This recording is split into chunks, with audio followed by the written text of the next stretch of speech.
Brother, Brother Jude, can you please make Sister Yeah. Samantha?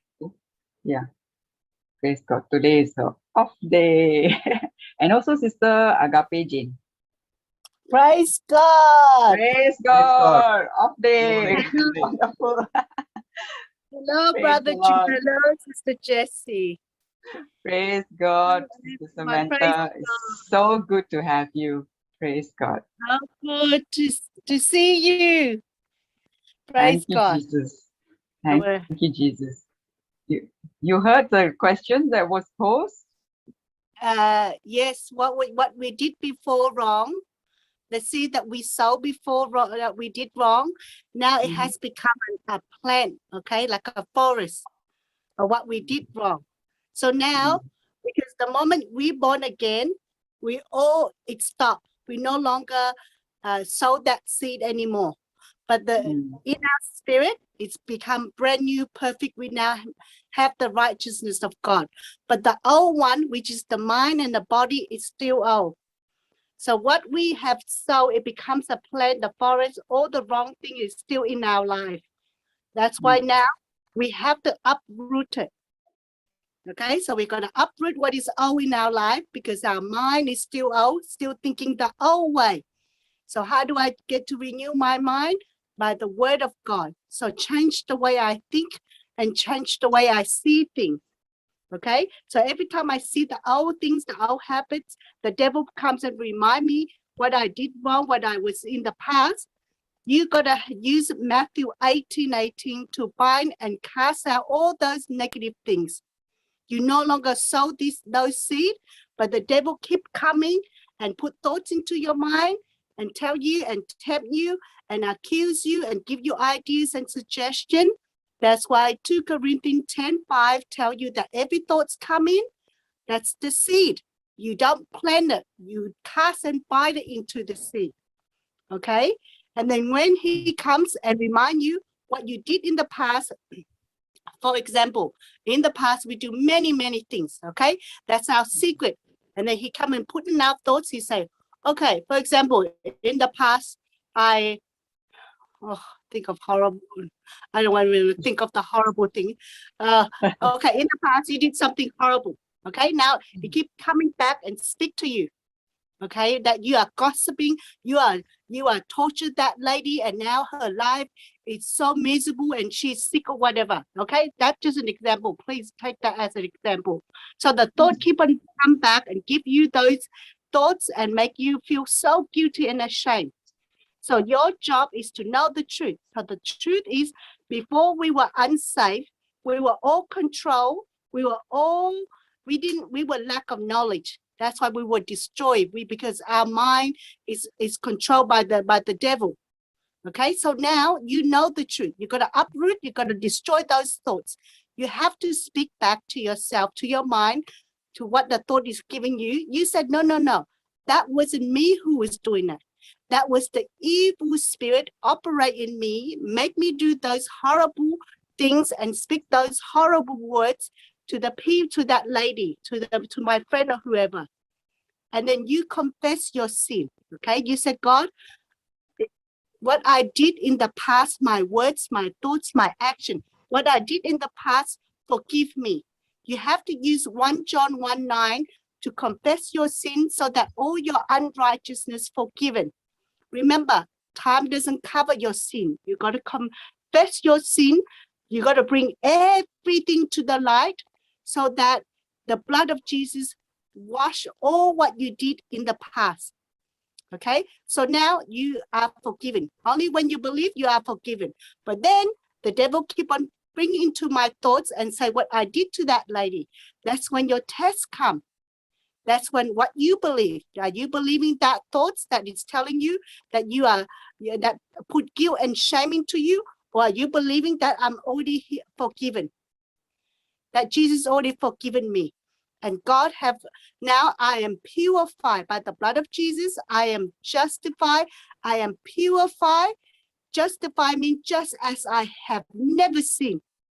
And now I'm sanctified. That means I'm separated to God. So you tell devil, you don't put guilt and shame in me because it was you who doing it. And now you put a blame onto me. You see how the devil, he's very cunning.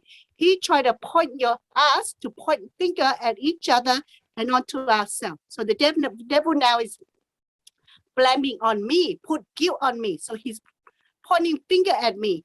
And when I believe in those thoughts, that was me who did it, that's when I'm condemned. That's when I don't believe in the truth. And now I keep on living in condemnation, live in those lies and believe in those lies.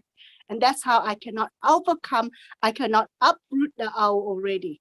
You see, all the owl, whatever you did in the past, 2 Corinthians 5:17. When you are in Christ, all the old has gone. Everything has gone. What you did in the past, it wasn't you who doing it. Okay, it was the evil spirit operate in you that make you do and say such thing. Just like when we are come to know the truth now, Ephesians 6:2. When we look at other people, because we are saved, we can see what they are doing wrong, and it's not them doing it.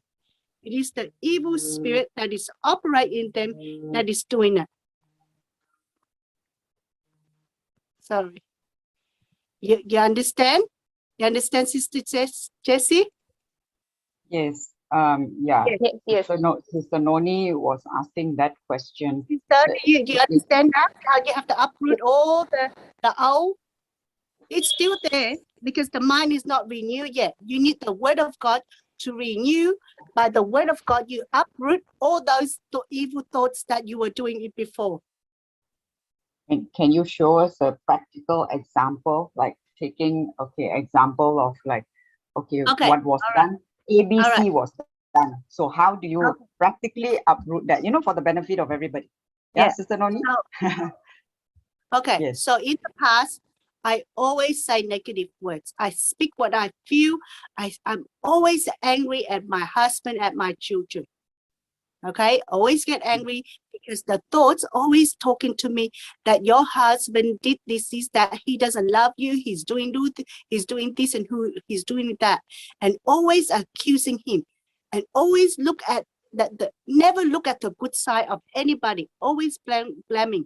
And everyone, someone do something nice or do something, the thought always say, oh, they just take advantage of you. Oh, they are doing this, they're not good.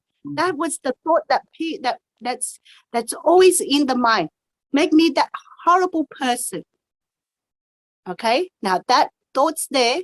What do? I sow all the seed, all the negative things into my life, into my husband's life, into my children, into whoever I'm thinking bad of them. But now when I'm born again, okay, and I believe that wasn't me who was doing it. That was the evil spirit. Hosea 4:6 say that because we are destroyed because we have lack of knowledge. We didn't know the truth then.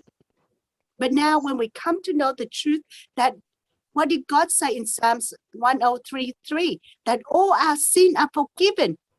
All our sickness and all our disease has been healed. He has taken away all our guilt, our destruction, our shame, everything already.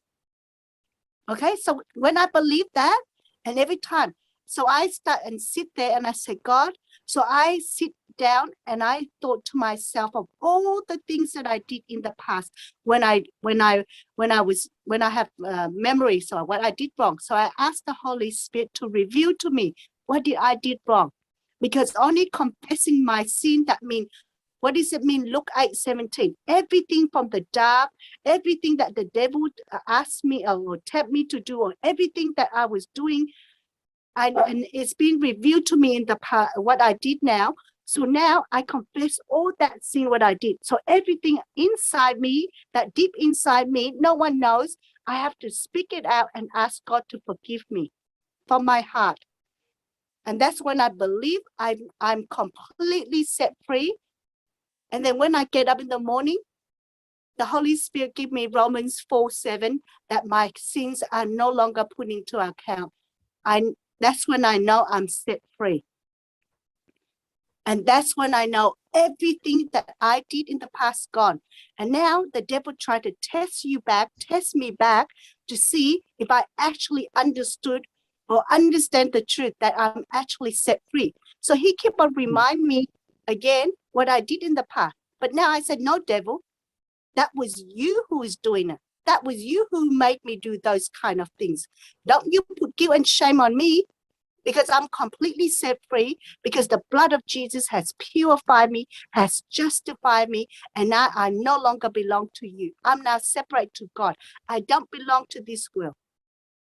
And that's when he knows I understand the truth. That's when I'm set free. That's when it means that when you confess your sin, the blood of Jesus erases all your past.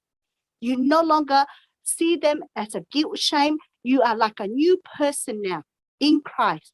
And there's no mark. It's like a true Hebrews boy. There's no smoke. There's no trace of history. I did that. It's all become a testimony. That's how amazing God is. Praise God. Praise God. Sister Noni, did that answer your question? Yes. Anything you want to ask, Sister Samantha? No, she gave me a clear Yes, like what we're supposed to do, right? Yes. Yes. Because those thoughts, devil will always bring those thoughts, right? Like Sister Samantha shared. Yes, because it was like you sowed something in the past, and now when you have changed, you're seeing the harvest. Now when you have changed, you're seeing the harvest. So that's how it was. Keep on pondering, like, when during that time when you sowed it, it should have come that time now. But when you are a person anew, you're seeing the harvest at this point of time. Yes. So the moment you born again, sister, when you study the word, God start to renew your mind by change the way you think, and he give you. So when you start, when you are born again, so Romans 12:3, all of us have the same measure of faith. So this kind of faith is the faith of God. Faith in God, the faith that Jesus talked about in Mark 11:22, that the faith that moves mountain. So when we speak to the storm, we speak to the wind, we have the same kind of faith as Jesus. We speak to the mountains. Okay, how do we get there? We have to practice. We have to put into practice. We have to develop those faith. So how do I develop this kind of faith? By studying the Word of God. Okay, so when I study the Word of God, it says that in Hebrews, wait 1 second, I'm just getting my Bible. Hebrews 11:3, okay, it says that, 1 second. By faith, we understand. Yeah, by faith that we understand, because I want to read, by faith that we understand. Okay, so it is faith, it's going to give me understanding. It is not my own mind, my own thinking that's going to give me understanding.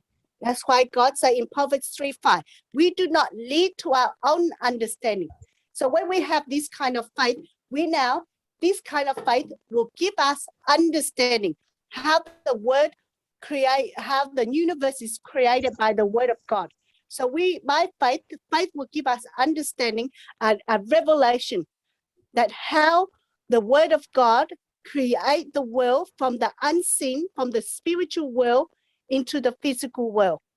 So that means that the spiritual world controls the physical world. Anything that I want to change in my physical world, in my life now, in the natural, I got to go into the spiritual, because the spiritual is the root. So I got to go into the Word of God. Now, that means that I got to walk in the Spirit. I got to always walk by faith. So faith can give me revelation inside. So when I'm born again, everything is from the inside out. So what people say from the outside, what is from these problems and anything that comes out from the outside I'm looking at, I make sure that it doesn't go into my heart. Because in my heart, that's when the power of God, the fullness of God, the kingdom of God. See, Luke 17:21 says that the kingdom of God is within us. So everything is inside us. So the Holy Spirit is dwelling in my heart. And when I walk by faith, Faith will give me understanding how to apply Ephesians 6:12 and how to apply Matthew 7:18. And when I get that revelation, he teaches me in my heart how to cast and bind those out. That when I hear that revelation, okay? So when I hear that revelation, so what? Faith comes by hearing. So when I hear the word of God, faith comes and explain to me deep inside and make the scriptures Matthew 18:18 alive. And then when I heard that, I hear that revelation, I speak it out into my natural, into my physical world. That there, the word of God has the power to change and transform that situation. That's how we get revelation. When we get the revelation inside, that's what we see. That's what we believe. And when I believe that, and when I speak it out, that's when the power of God, because why? The Holy Spirit give me at that moment what to speak, what to say, what to do. So when when I hear and I'm a doer of the word of God, that's when you'll see your manifestation. That's when you see miracles in your life change. From what you hear, the revelation knowledge of the word of God. See, every scriptures you read, faith will give you understand. And whatever you hear, you speak it out. Okay? Faith, what the kingdom of God is word voice activated. You're going to speak out loud for the word of God to operate and destroy whatever is in front of you that is giving you problems. You understand, sister? Praise God. Yes, thank you. Praise God. She gave It's a whole big about teaching. and that's when faith comes. Now, the more I listen to the revelation, the more I listen to the word, the more what God's tell me to do and I do, the greater my faith. See, we start with no faith. Then we have little faith, and the more revelation I hear, the more my faith becomes strong. So whatever comes in against me, I stand on faith because I can hear what the voice inside me, what the Holy Spirit is telling me what to do. And when I do that, when I get that revelation and I speak it out, that's when I have confidence in God that I'm absolutely sure that what God promised he's able to do. Romans 4:21. Abraham was absolutely sure what God has promised he's able to do. And the same, I said, God, just as Abraham, I'm absolutely sure. Because why? Because I can hear God already give me the vision. God already let me see what is ahead. See, faith gives you victory. 1 John 5:4. Okay, I already, what is faith? Already know the future, that I already have victory. And that's why it gives me the confidence. Faith gives me the confidence that now I already know that in the future, whatever I'm going to come out, whatever I'm going through, I'm going to already have victory. And because I keep on constantly hear the voice inside me talking to me, I'm not hearing anything what people are saying. Praise God. Praise God. Praise God. Wow, wonderful. Okay, Sister Cleffa, I'm going to make you co-host now. You can ask the question. You're wanting to ask questions, Sister Cleffa? You can unmute your co-host. I will ask. Yes, please take the opportunity. Whoever wants to ask questions, please raise your hand or put it on the YouTube. Sister Noni will help me, right? To look at the YouTube. Thank you. Yes. Sister Samantha, I want to hear from you more. You know, the last teaching also, it was wonderful. I don't know what exactly I want to ask you, but I want to know how you remain constant in faith, how you go along, and it is so constant. Because so when the always, trial tribulation, how do you go along? I wanted to know from you. Because many a times after the last discussion is, many a times, whenever certain things happen, I remember you. I remember your talks, how you said to walk in the spirit. I remember you a lot as I'm going along after that last discussion when you came. I wanted to hear from you more. Okay. All right. Okay. So praise God. So because I stay in faith, because I choose, you get to choose, okay? God say, that's why God say in Deuteronomy 9:30-19, you get to choose life or death. Death mean here destruction. Death mean here problems. Death mean here chaos. Now, all what you see in front of you are all chaos. When you listen to people, when you look at your problems, when you look at the blood and the flesh, when you look at people, when you're pointing finger to them, you are inviting chaos into your life, into your inside of you, into your heart, into the kingdom of God. So when you are when I'm listening now, exactly the same how faith works. Now, when I'm listening to A say, okay, pretend A is a doctor. A said that I have ABC.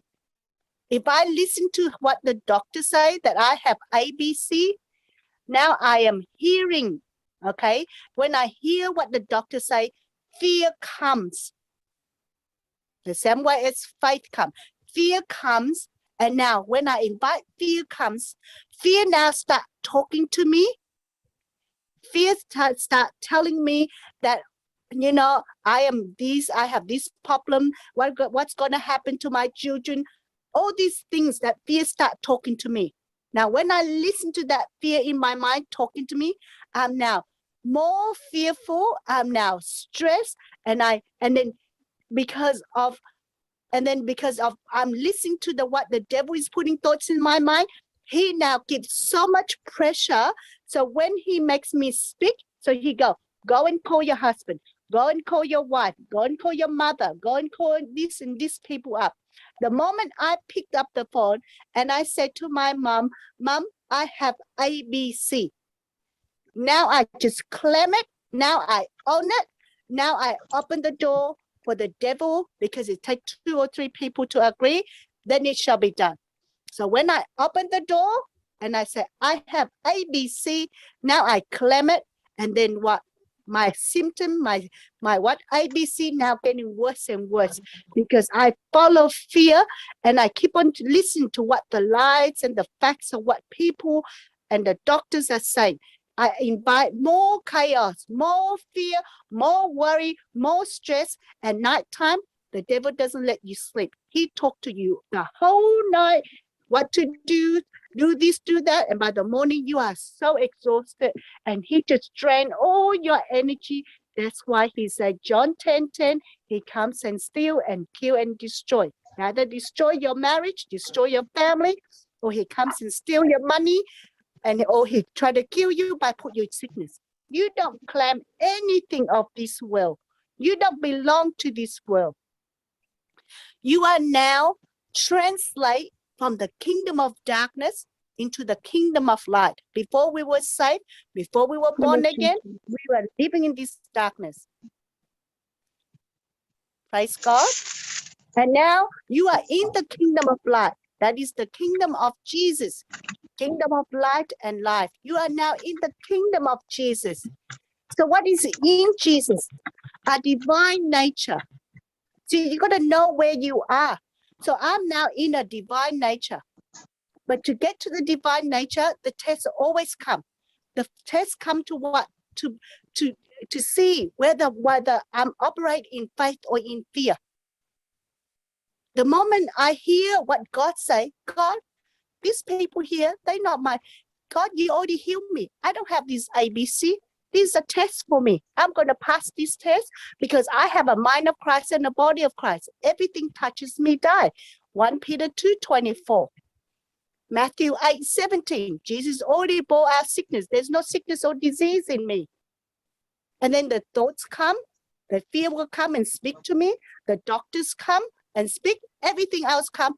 I cancel in Jesus' name. These are my tests. I do not let anything outside affect what is inside my heart. I'm going to hold on. So you got to hold on to what you believe. So I'm hold on to what I believe is what I'm already healed. And then I can, and everything comes against me and telling me I'm sick and the symptoms that are on my body, the devil will put more pressure on your body and give you more symptom and more pain. You got to reject it. You got to say what? Jesus giving you the authority and the power Mark 11:22-24, he has given you the faith power that when you speak to the sickness, when you speak to the mountain, everything's moved. And that faith there is a principle. It is a simple foundation that you have to use, and God will make it very simple. You just have to cast it out. But your mind, your heart needs to always be on Jesus. If you don't use faith, your mind go back to the natural. You start thinking about fear, thinking about your future. As long as if you don't speak the word of God, you are in the natural. And what Brother Jude and Sister Jessie say, that when Romans 14:23, anything that is not faith, faith is the faith of God, faith is the faith, the Bible faith, is sin. So when I'm talking in the natural, I'm always in sin. When I'm in sin, who's operating in me? The devil. So when I'm talking in the natural, I have this, I have that, that person is this, that person is that. I'm thinking about my life, my body, my finance. What am I doing? When I'm thinking about that means what? I'm giving the Satan, the devil, have the power over me. Sickness has power over me. Destruction, everything has power over me when I'm in the natural world, when I'm thinking and looking at the things of this world. That's why you are a divine nature. You no longer belong to this world. Your family, your husband, your children, God loves them more than you love them. But if you love them, you take your eye off them and you keep on speaking Jesus, speak life, speak blessing, speak healing on them. And when they come and speak to you with problems, that is the devil testing you. That is the devil trying to pull you, and so that when you think that they have a problem, you now open the door for the devil to come and destroy your family. You got to stay by faith and then only talk to God, nobody else. And whatever people say, you cancel it. Praise God. Praise God. Praise God. The clever. Beautiful sister. Beautiful sister. Yes, yes. There's much more depth, you know. Yeah, She's giving the much more teaching, but than when what she I gives the have. practical example, you know, that really helps. So you can give her a scenario if you have one that you know you want to be addressed. Don't use names. Don't use you know, you can always use ABC. Yeah. Yeah, everyone knows my how I overcome. So I was so sick for 20 years. Okay, I cannot. The spirit of asthma and fluid in my lung, I cannot operate. You see how I speak? I correct myself. I don't say I have this, I have that. I said the spirit of sickness and infirmity will operate in me when I was unsafe. That's how we speak. We don't speak, my husband have this, my children have this, the boss is this, the anyone. It is not them. Don't point your finger. See, the devil always want us to point our finger and accuse and tell us that there's something wrong with this person, that person. You said no. When you make an agreement prayer, don't say my husband have this. Don't say I have saw this, saw I, saw back, or whatever. No. The evil, the spirit of sore back, the spirit of irritation, the spirit of alcohol, the spirit of any spirit that is operate in A, in B, in C, can we make agreement pray to cast and bind those evil spirit out of that person? You see, I'm not pointing finger at the person that I want to pray. You see that, Sister Jessie?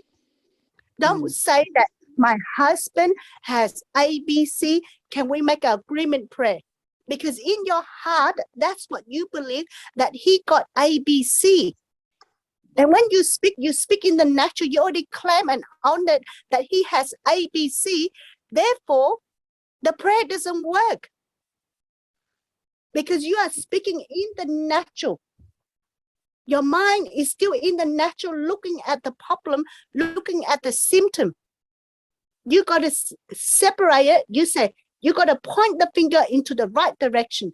The root is the evil spirit. The root is the devil pointing all this evil spirit that try to destroy our family. So we say, sister, can we make an agreement prayer to destroy all this evil spirit that is operate in my family, in my husband, in my children, the spirit of laziness, spirit of not understanding, the spirit of unbelief. And then we make agreement prayer, and then what? See, your mind is not looking at your loved one. Remember, the devil always use our loved one because we know that we are so much attached to them. And we always look, because before we are born again, we always speak what we see, what we feel, what we think is right. But now we have to renew our mind, change the way. It's just like, I'm going to your country. I have to follow your law. I have to go and follow the system that your country runs, and so that I can apply the benefits that is in your country, isn't it? Sister Yes. Jessie? Yes. See, if you come to my country, you have to apply to this law. You have to fill in all this form so that you can have the benefits what the government is giving to you, to everyone in this country. Same as you go to the kingdom of God. The kingdom of God is like another country. It's in heaven. And when you go to the kingdom of God, you got to have the faith, that God kind of faith. Go in there, and to stay in his kingdom, you got to walk by faith. You got to walk in the spirit 24/7 to receive all the benefits. Psalms 103, forget not all his benefit. All his benefit he given us. To tap in there, you have to stay in the spirit, because Jesus said in John 6:63 that my word is spirit and it gives life. So how do I know I'm walking the spirit? When I'm speaking God's word, when I'm thinking on his word, when I meditate on his word, he will give me a revelation inside. And then when I heard that voice, I speak it out of the abundance of the heart. The mouth speak. So whatever I hear, see, the faith what comes is in your lips. So you got to speak it out, what you hear inside your heart. And because that's what you believe. So when you believe that, the power of God flows into you, destroy every sickness, everything that is in you. Why? Because I make my spirit, my soul, and my body becomes one. The Trinity becomes one. Just like God the Father, God the Son, God the Holy Spirit, the Trinity. God make us in his likeness, and we have the same, but we got to make the three agree to one another, agree and walk in the spirit that God have put his righteousness in us, and we got to walk in that righteousness. When we are already in his kingdom, we got to operate what is in his kingdom. That's why we no longer talk of what is out. We no longer speak of sickness. There is no sickness in you. Every day we claim there's no sickness in me. So why are you keep on speaking this person, that person is sick? When you're born again, you're no longer struggling to pay bills or for your job. Your job there is now renewed. You no longer go and work for money. You now go and work for God's kingdom. You now are there to bring people out of darkness, just as God have taken you out of darkness, to bring them into the light, to walk in the light. And the only way to do it is love. The perfect love that God has poured in our heart, Romans 5:5, by the Holy Spirit. And to walk in his love, when you have love, love will come and destroy every work of the devil. Love will give you everything. If you have love, you have everything. Because that's how powerful the word of God. It's all inside you. Knowledge and revelation of God speaking to you. And because why? Every day I said, God, empty myself. Nothing of me, everything of you. I don't invite chaos in my life. My husband talk, I don't hear. I only reply back with the word of God. I don't think what he said, because every thought that comes and speak to me, I said, no thoughts, don't speak to me. Don't tell me what to do, because I'm not going to let the flesh, my mind leads me anymore. I said, my God will show me the way. So now, because it becomes a habit, so every time I can see clearly, I can hear clearly who is speaking to me. The person that speak to me and lift me up and always comfort me and give me love and peace, that's God speaking to me. The person that always speak to me and tell me, give me fear and always look bad at other people and make me feel jealous and make me feel upset, that's the devil. And I cannot have that feeling in me.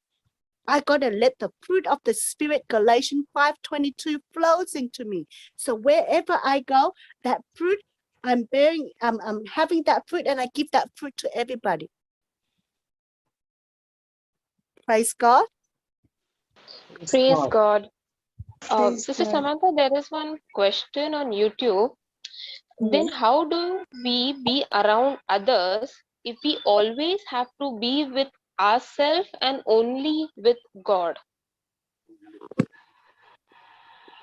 Okay, I'll post it on the chat. You can take a look. I think she was I think this question came because Sister Samantha said earlier, only be. I'm looking back at God. Yeah, because I was typing some of it as she was saying it. Sister Samantha said this: only talk to God. Okay, whatever people say, don't listen. But I get what she's saying. Sister Samantha is saying, don't listen when people are speaking in the flesh.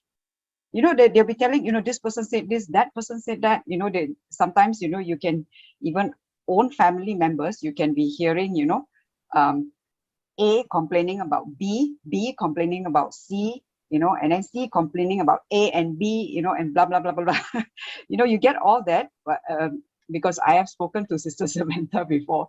So I know, what she has mentioned even before this is that, it's not that you go and separate yourself from people. It's not that, but it is when you are in their midst and if they are speaking things which are contradicting to the word of God, okay, you speak to God in your mind. Like how David spoke Psalm 103. David spoke to his soul. Bless my Agree soul. to disagree. Sister Jocelyn Agree? said, agree to disagree. But no, this is talking to God. This is talking to God. Sister Samantha, you can take it from here. I think you understand, right, the question? Yes. So when I'm in the midst of all the people, okay, and they all talk about coronavirus and all this, okay, whatever they say, but my mind, my heart is Jesus. I rebuke and I cancel what all these people are saying. Lord, I plead the blood of Jesus on this whole place here so that the devil cannot heal or bring it to them.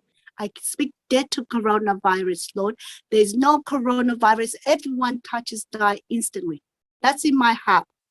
That's in my mind. Why all this flesh, all these people are talking about worldly problem things. In my mind, I'm speaking to Jesus. You see that? You see, Philippians 4:7 says that when you focus, when your mind, your heart is on Jesus, God will give you the peace that surpasses your understanding.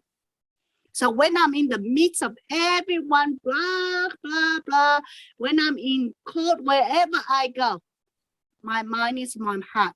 And I ask Jesus, I ask the Holy Spirit, tell me what to say. When I'm here, okay, when someone asks the question, just then, inside my mind, I would say, Holy Spirit, tell me what to say. You see that? I don't pay attention, because when I pay attention to what people say, the devil will put thoughts, because I'm in the flesh, I'm in the natural. Straight away, he will come to my mind. He start to put thoughts into my mind, telling me what to say. You understand, Sister Jessie? Sister, you understand? Yes, so when I'm speaking my mind, while all these people among all the guests, I have 10 brothers and sisters. No one, they are rooted in the word, but I know that they're already rooted, but they speak worldly things. Same as my husband, my children. But I'm sitting there having dinner, And they all talk about worldly things. I'm standing there, I'm sitting there smiling, but my mind, my heart was, thank you, Jesus, for my beautiful family. Everyone, we are so blessed. We are so grateful, Lord, that we are here and we are all fine and we are still blessed in the midst of this famine.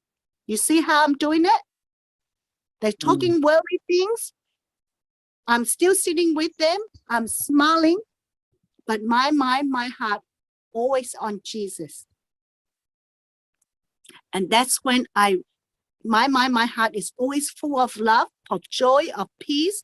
And when I speak that, my mind, my heart, that's when the power of God flow and give the joy, the peace into reality, into my natural world.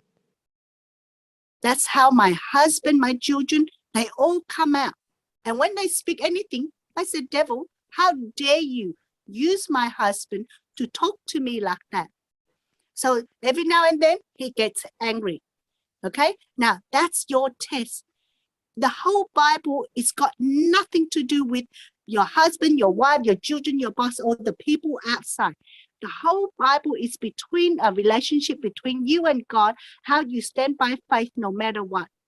Just like Joseph, the whole of his family, they're all against him and they do horrible things to him. But he stands on love and he just walk in love. He don't look back what they did to him. He don't think what they say. He doesn't speak what they did to him. He just walk and he just be in the present and always focus on God. That's why Genesis 39:2 says that just as God was with Joseph, everything he did, he was prosper, he was successful because the anointing of God was always there with him. The same way, doesn't matter in the midst. Just don't blend in with them because you don't belong to this world. You don't speak.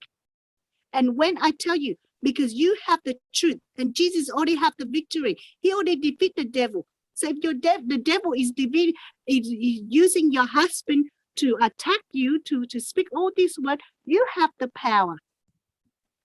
See, you have the power. The minute you speak the truth, all the lies and all the devil just leave. All the evil spirit just leave. They can't speak. When I speak the truth on them, they all shut their mouth. They can't speak. Because it's not them speaking. It's the evil spirit operate in them. And you have the power. You have the revelation now that God has opened our eyes and our ears to see him. You see, when I'm speaking now, faith comes and explains to you. And now you have that revelation. When you finish, you go and apply that. And then you get revelation. And then you get you can see that your family transformed. That's how God take you to the next level of faith. And then he teach you. See, every time you come and listen, faith explain to you, give you that revelation. Now you understand, you go back and you apply it. That's how you build up and that's how you grow your faith. But if you come and listen and you do nothing about it, God already give you the revelation. That's why by faith you understand. So when you listen, faith comes and explain to you how it works, how the kingdom of God operates, because the kingdom of God is a secret. So now faith comes, God chose you for a purpose to come here so he can reveal to you and he teach you how to apply his word into your everyday life. So you got to apply it to see the wonders and miracles in your life, to see how God transform you. But if you listen and you're not going to apply it, how can you see the word of God is yes and a yes and amen? How do you know the word of God is true or not? You got to test it. You got to be a doer of the word of God. So it is so important that when you see that and you go, God, you tell me, as long as my mind, my heart on word, doesn't matter what people say, I'm at peace. And when you are in the chaos, you can't think of any scriptures. You say, God, Jesus loves me. Doesn't matter what people say. Jesus loves me. Before I don't know much of the scriptures. Every time my husband, anyone speak, I say, Jesus loves me. God loves me. God loves me. God loves me. So why in my mind, I keep on saying that because I don't let any word come into my ear, my natural ear. And the minute I hear what people say, the devil will come and put thoughts into my mind and start. I'm now walking in the natural because I hear what people say. And when I hear what people say, that's when the devil will give me ideas, will give me suggestion, and start put accusation into my head and make me speak it out. Now I'm operating in his kingdom. You see that, sister? Yes, praise God. Thank you, Jesus. Sister Noni or Sister Clepa, was that, is that clear for you? Yes, sister, it Yes. was very much clear. Praise God. Very Yeah, because we see Sister practical, isn't it? Samantha all the time. Yeah, we see Sister Samantha all the time walking in spirit, and we are learning from her experience, how she's sharing. You know, we are learning from all this. Yes, Sister, yes. Very, very nice, sister. Sister, I am Yes, learning too. When you ask me a question, the Holy Spirit give me revelation, and the Holy Spirit speak, and I go, wow. And then now I know. So I go back and I apply into my everyday life. And that's when I get transformed. That's how I can see wonders and miracles in my life. See, whatever you hear, And what faith explain to you, you go and apply it. You say, God, this is what you say. And then you go, oh, these people are not my enemy. You tell me not to listen to people, I'm not going to listen anymore. That's all you have to do. You repeat what you hear. And then when you repeat what you heard from the word of God, that is your answer to your prayer. What you are doing, God is every day. We are here to learn, and God is making us, molding us and shaping us to become more like Jesus. To be humble, to be here to serve, to walk in love, to walk in the Spirit, and only rely on Him. Nobody else. Nobody else. You know,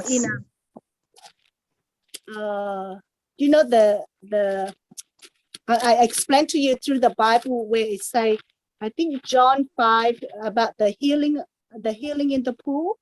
Is that in John? Bethesda? I explained to you. The healing Pool in of the Bethesda? pool. Is it Pool of Bethesda? Is that the one? Yeah, the healing at the pool. Okay. So if you John 5, chapter 5, okay. So verses 6, okay. So the verses 5 says, a man was there who had been sick for 38 years. Jesus saw him lying there, and he knew that the man had been sick for such a long time. So he asked him, do you want to get well? Do you want to make whole? The sick man answered. Now, I want you to listen very carefully, because this is going to apply to our everyday life. Which verse? Which verse? I'm reading from verse 5 to verse 7. Oh, sorry, thank you. Okay. John 5 verses John 5 to 7. Verses 5 and to verse 9. Okay. Praise Okay. God. So Thank the you. man, verse 5 said, I'm reading my simple English Bible, the good news, okay?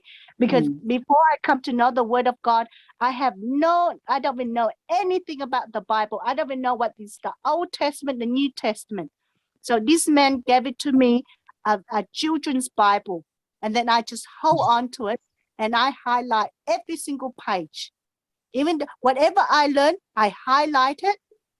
Okay, I highlight it, and then every morning I hold the Bible and I say, God, what would you like me to live for you today?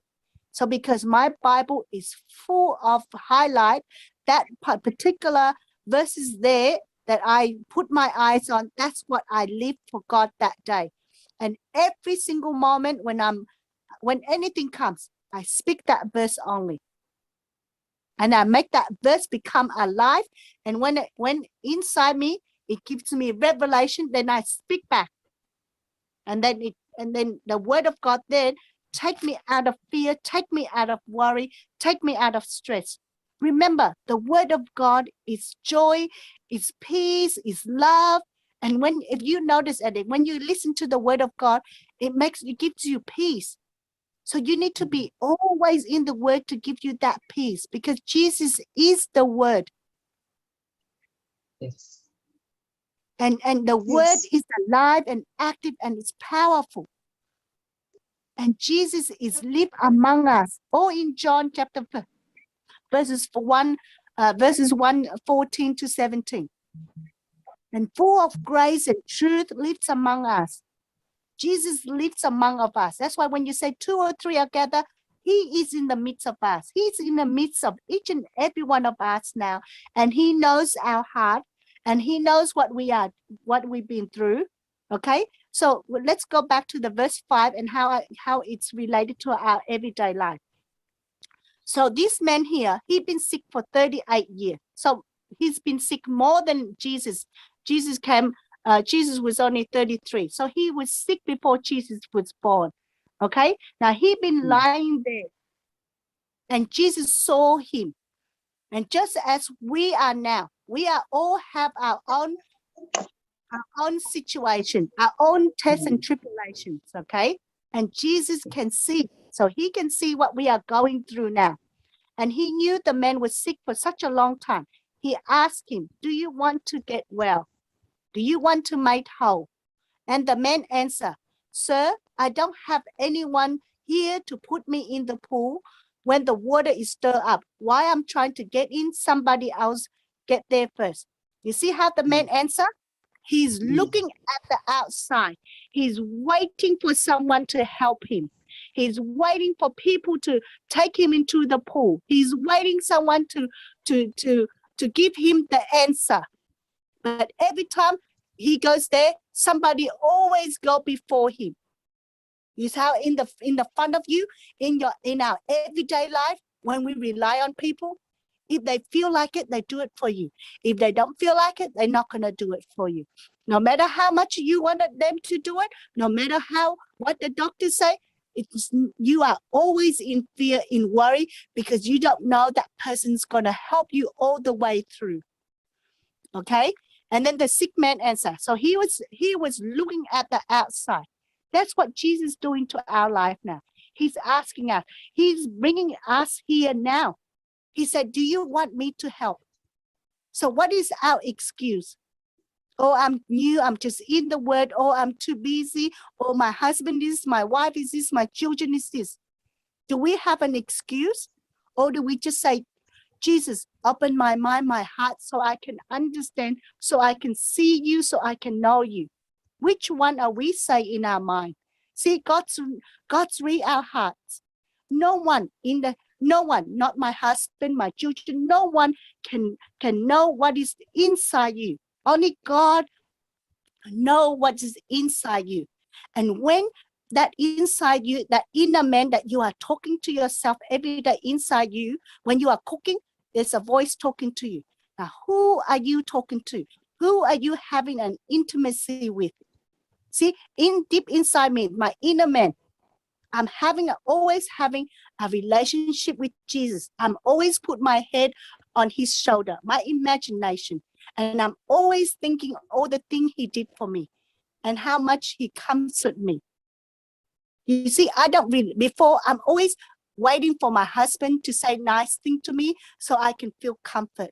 So I always waiting for him to say that I look good to feel good. I always waiting for someone to make me feel good. But when I come to know the truth, I don't need anybody.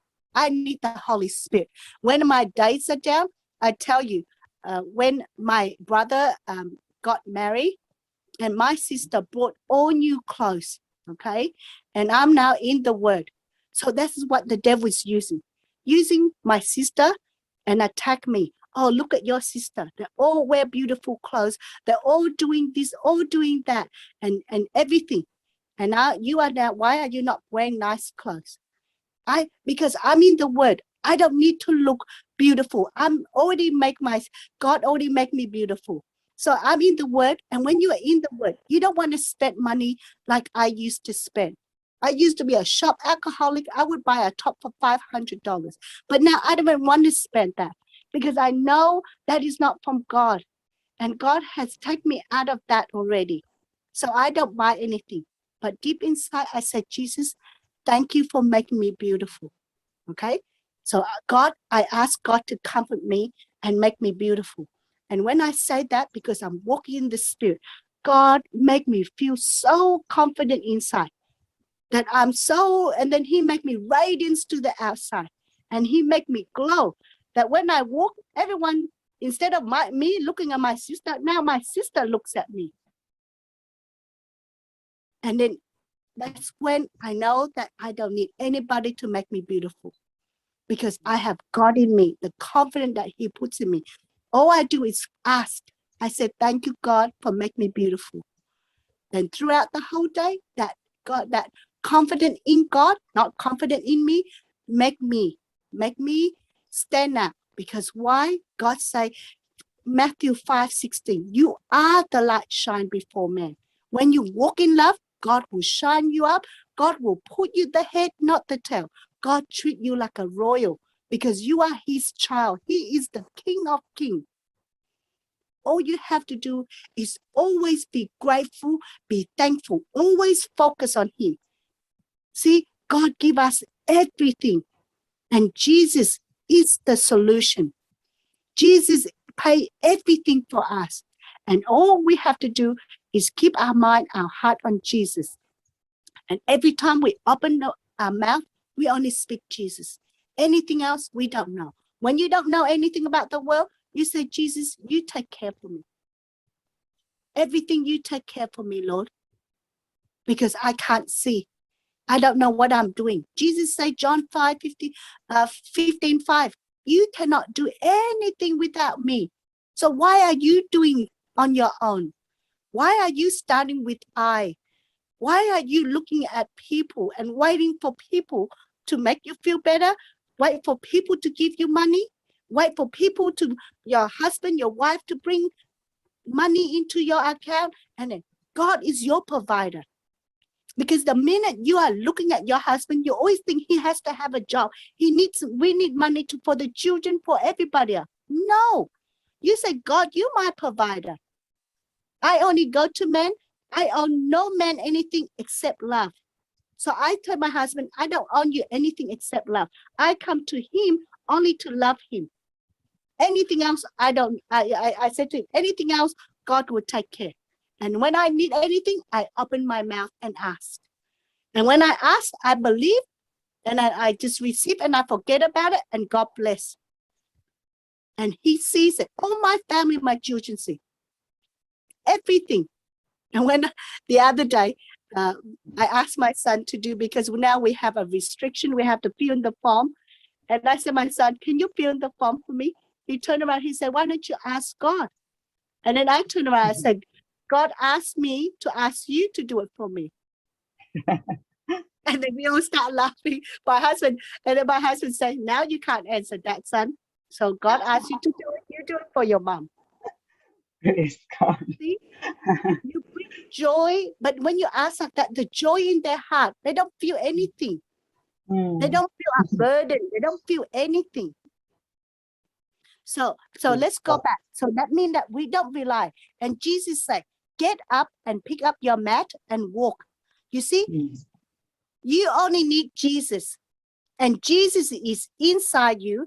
And until you get that revelation, until you rise up and speak it out of your mouth, that's when you get up and you walk, and that's how you get healed, and that's how you come out of your situation. Praise God. Praise God. Praise God. Wow. Wonderful. Sis, Yes. I wanted to ask one more thing. Most of Ask anything you like. yeah. Don't just ask one, ask 100 things so that we all learn.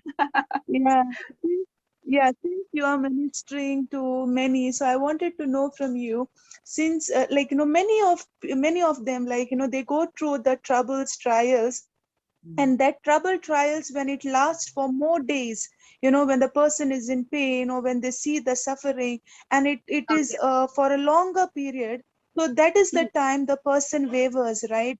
Sometimes. Yes.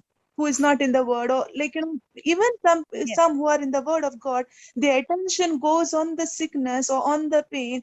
And that is the time, or when their husband is like, you know, drinking, or say when it is continuous, even though they are confessing, even though they see they are doing everything, still the person is doing that. That is the time they waver again. So I wanted you to say something like, you know, on this, like how to, like, you know, Okay. I First don't of know whether all, you understood my question. Okay. So when I pray for something, and in just say for 1 week or 2 weeks, it's still not the same. It's still the same, like the symptom. Okay, like so I have fever the other day, cold, hot, and I had it for at least 3 days. Okay, now, and I keep on casting and binding the sickness and the pain, but it's not going away. Then I ask the Holy Spirit, where did I go wrong? Then he goes to me, because of what I said, because of my words, because of my thoughts. That is, you know, every single day, sister, there are thousands of thoughts coming to your mind. And as I said before, when we start thinking about the natural things, that when we are in sin, okay, we are in sin. That means that the devil has power over me. So whatever I've been thinking about, just say that problem there, just say I have, at that moment, I have problems with my husband. So I'm fighting with him, okay? And then the symptom comes. And then I keep on casting it out, but it's not going. It's not going. Why? Because I still have unforgiveness with my husband. You understand? So I got to go and repent. Okay.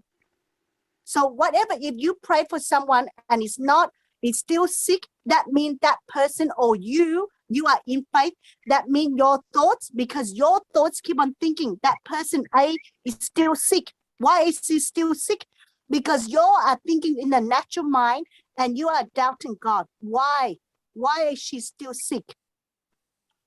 That's why she's still sick, because you are walking in the natural. You confess your sin, but your mind, your heart is not on Jesus. Your mind, your heart is on the person. Why is she not sick? Why is she still sick?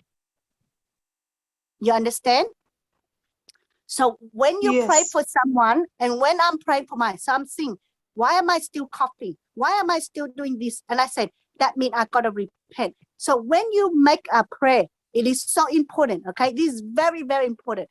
Whenever you make a prayer at any time, the first thing you need to do is use 1 John 1:9 to confess your sin.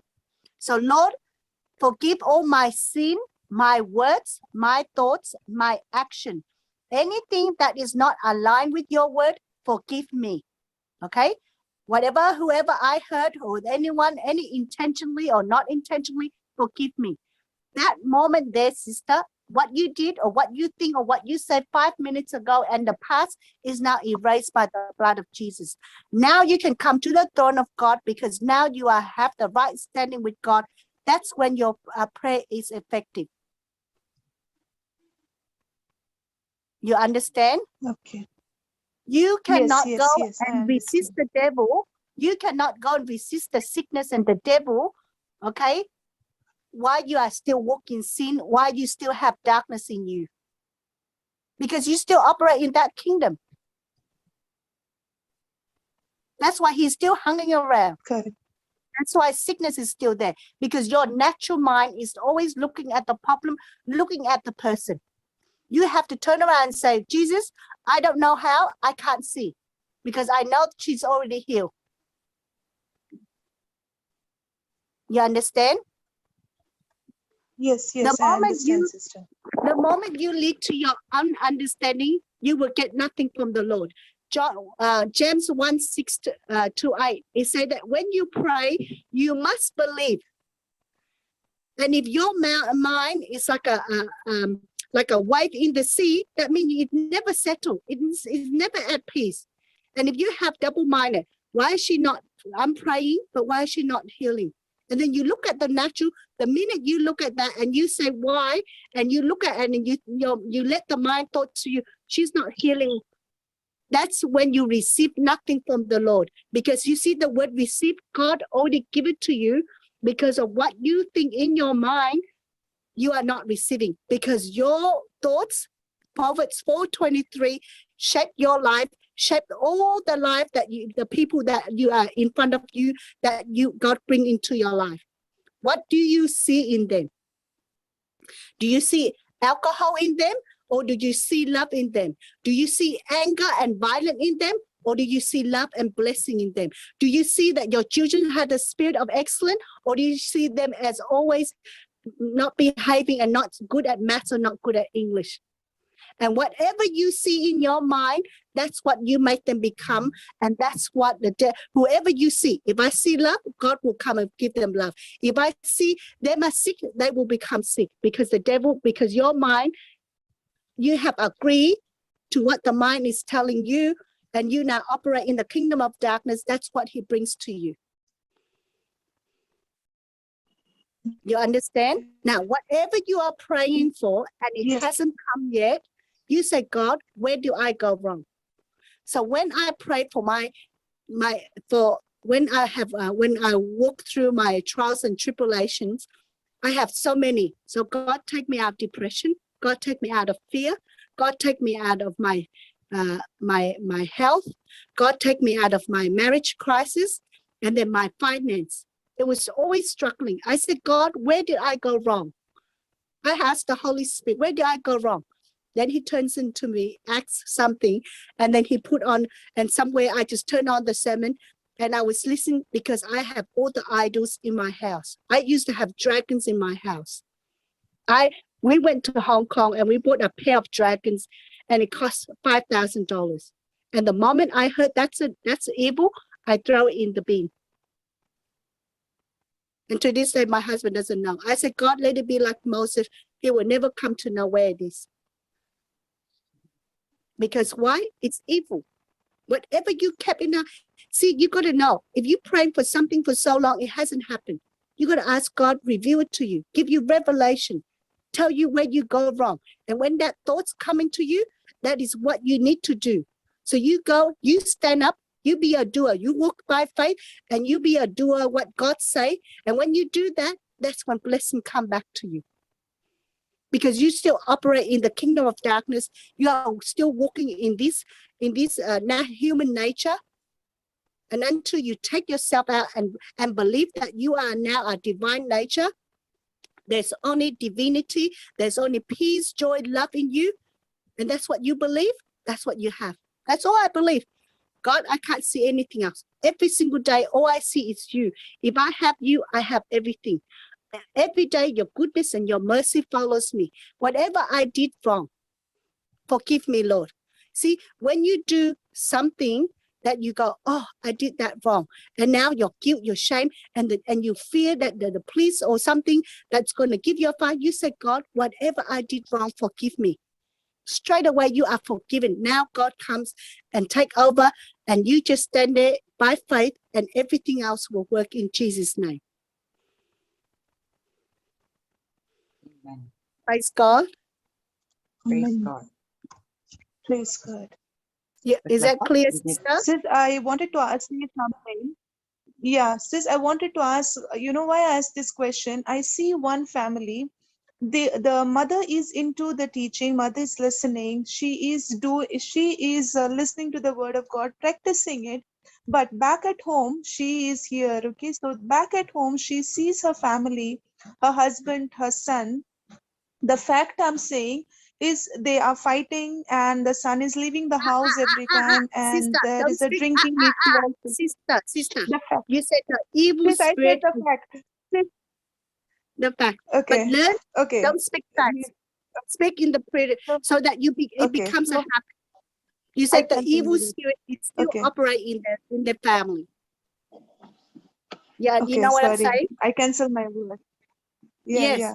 So Because how to, you know, the mother every time sees that mother is getting very much low and she is always like, you know, what do I do? What do I do next? So what do you have to say for this mom? Like, you know, how to operate? I wanted you to tell me.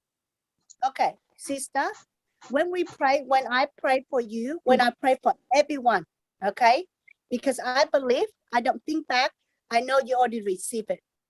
Okay, why? Because I'm not in the midst, I'm not in the problem. Okay? The devil always attack us, our loved one. Because when I go and pray for everyone, but I come home, my husband is still fighting with me. Because why? I always look at my husband in the flesh. I always see him as a fighting, as an anger person. I always, when you pray for other people, you walk in the spirit, you speak by faith. But because you are in your family, you are in your midst of your problem, you always doubt, you always have double-minded. You understand? So when you are, everything's okay, you're in the word. But as soon as the husband starts screaming, all this evil spirit that is coming upon them, what do? You got to stand on faith. That's the test. You don't look at them. That is not them. Because she's looking at the husband, at the family, and pointing finger at them. That's why it's not working. And she's not trusting God because she kept on looking at the problem. That's why nothing is changing. See, when I walk with my family, I said, God, salvation has come to my house. Luke 19:9. And I tell the devil, how dare you use my husband with so much anger and speak to me and to speak to my family like this. Spirit of anger, spirit of fear, spirit of worry, spirit of lack of love, lack of communication, spirit of indifferences. Get out of my family. Every evil, every plot, every scheme. Ephesians 6, chapter 6 teaches us, Paul tells us that the devil is very scheming. So you cast out all his scheming, all his plan, his plot, the devil have it. And then what do you want to see? Love, peace, joy, and then you got to believe it. So when the chaos comes, you said, no, I'm going to stand in love because that's what I believe. And when you keep on standing, that's when you receive. It took me 8 months for my family to come out, sister, to stand in love. Because God is testing me. God is building my faith up to not look at the natural. And what they say, I'm crying because I can hear, but I refuse to speak what I feel. I only speak, God, you take care of everything, Lord. You know who I am. Doesn't matter what people say. I speak to God, and when I speak the word of God take me out of fear, take me out of anger, and comforts me. That's what the word of God comforts you. He's your helper. The word of God is your helper. Jesus is your helper. You got to tell the sister that you got to keep on blessing them because she's looking at the natural. Okay. And stop clapping. It's the husband. It is the evil spirit operating in him. Ephesians 6:12. That is the most important scriptures. You must know the difference between the natural and the spiritual world. And we never point finger at our husband, at our children, at our loved one, and claiming what they are. And especially in your mind, you cannot think they are a horrible person, they are violent, they are alcohol, they are nothing of those. And every day when you cook for them, when you give them food, before you do that, you turn the food into the blood of Jesus. You turn the food into the body of Christ. And when they eat, destroy every sicklement, every thorn, every thistles, every evil spirit that's operating them. See, that's what I believe. And when I believe that, and I keep on hold on to that, you see, we fight. How do we fight? By fight. God, Paul said, fight a good fight of faith. Fight a good fight of faith. Stand on faith on what God said. And everything else that comes against you, that the devil is putting in front of you, using your loved one, you reject it, you cancel it, you bind it, and you cast it out. Jesus said, Luke 10:19, you have the authority and the power. How do I know I have all this? How do I know that I have everything that God has done for me? Luke 10:20. He said that your name is already written in heaven. That is all belongs to you. The power, the authority, the richness, the glory, the prosperity, everything.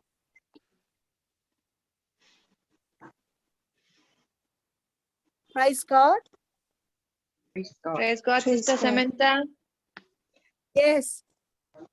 Sudha here. Praise God, Sister Sudha. Praise God, Go Sister ahead. Jessie. Go ahead. I know you have a question, right? No, Thank you, because Sister Clefa is asking on this, I want to Hmm. share the testimony of my own brother. Okay. Praise God. Oh, Yeah. hello. Praise God, sister. Oh, praise God. You know, Praise- Sister Jessie, Yes. Sister Sudha called me up last November, December, and Yeah. she did a testimony about her fiance, how her mom and dad refused, and she was locked up for 8 years. Uh-huh. And then remember, I go, let's make an agreement prayer that you'll be getting married by this year. Yeah. And then you know what? In May or I think in April, she messaged, she go, Mom and Dad finally approved for both of them to get married. Praise God. Praise God. Praise God. Thank you, Jesus. Okay, I didn't know about this. Praise God. Praise God. Praise God. Praise Congratulations. Thank you, Thank you, sister. Thank you, 8 Jesus. years, sister. You should Wow. share it. Yeah. Yes. Yeah. Go ahead. Because Sister Clefa is going on asking on the same thing, how the faith thing, works with the loved one. So I think my brother's example is the best example I can give right now. Yes. Yes. Go ahead. Yeah. Thank you. Okay. Jesus. I think 4-5 years ago, my brother, all of the sudden, he started manifesting, and then he said, some people are coming to, kill him, and there have been his room has been bugged, and a few incidents that he kept telling, which was like more like we didn't understand at that moment what was going on. We really thought that there are some people who've been following my brother, and the house. Something is going around, and the family is under a threat. We really thought that. Then we realized that no, he's not talking it in like it's not a real thing. He's in an imaginary world. He's not able to differentiate between the reality and his imaginary world. So we had to take him to a psychiatrist, and then sister, almost for 2.5 years we had given him strong medications. The doctor had diagnosed with something called XYZ. I don't even want to name that. Call it XYZ. Yes, XYZ. And then my brother was into treatment for almost 2.5 years. Very strong medications, where the medication would even affect the liver. Sister, at that moment, yes, I started to get into the word, but for me it was very new. Papa would pray over Karthik, and then he would tell me that you read this over him. I didn't know the power in the word that time. I thought, okay, this pastor is going to pray over my brother. My brother is healed. That is what my understanding was those days. Then I believed in the medications than the word. So I thought the medications they're giving, so he'll be fine. Yes, the doctor even said that again, if there is any manifestation, he has to undergo treatment again, just like this. I thought, okay, the strong medication, it will bring a chemical balance in his brain, and then things would be fine. After 2 years, this happened with last lockdown, last November, somewhere between that period, he started to get panic attacks all over again. That is when I got very scared that again, do we have to give a treatment for 2.5 years and spoil his body, because it's going to affect all his organs indirectly, or how should I take this? Sister Jocelyn would tell me that word is very, that is very stronger than the medicines. And Papa would tell, how much medication you want to give your brother? No, start believing that he is healed. Then Brother Amal would tell me that Wow. You start you start so start speaking what you want to see in your brother. But for me to to come to that level, I was, because the natural thing, I can see my brother getting frightened or something, he's scared of something, he's not able to speak out, the brain is fogged, he's not able to make a decision between a small, give him two chocolates, he's not able to decide which chocolate he wants. He has become so the mind has been completely captivated. So I used to sleep with him. I slept with him for almost 4-5 months together. I would see my brother literally standing up on the bed and seeing the ceiling and talking to someone out on the towards the ceiling. I would see all these scenes, and then for me to be in the word, it was really difficult. It was a experience for me also to walk in the word. Even I was learning at that moment.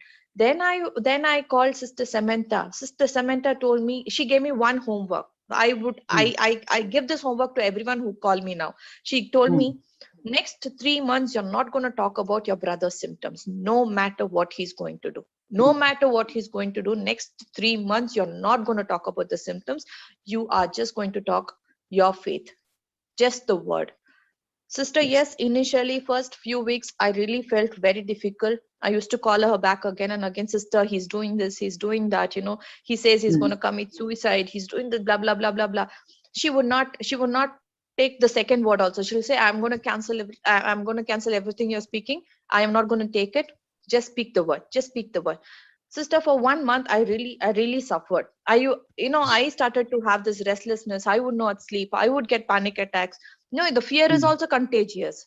Like how the faith is contagious, fear is also contagious.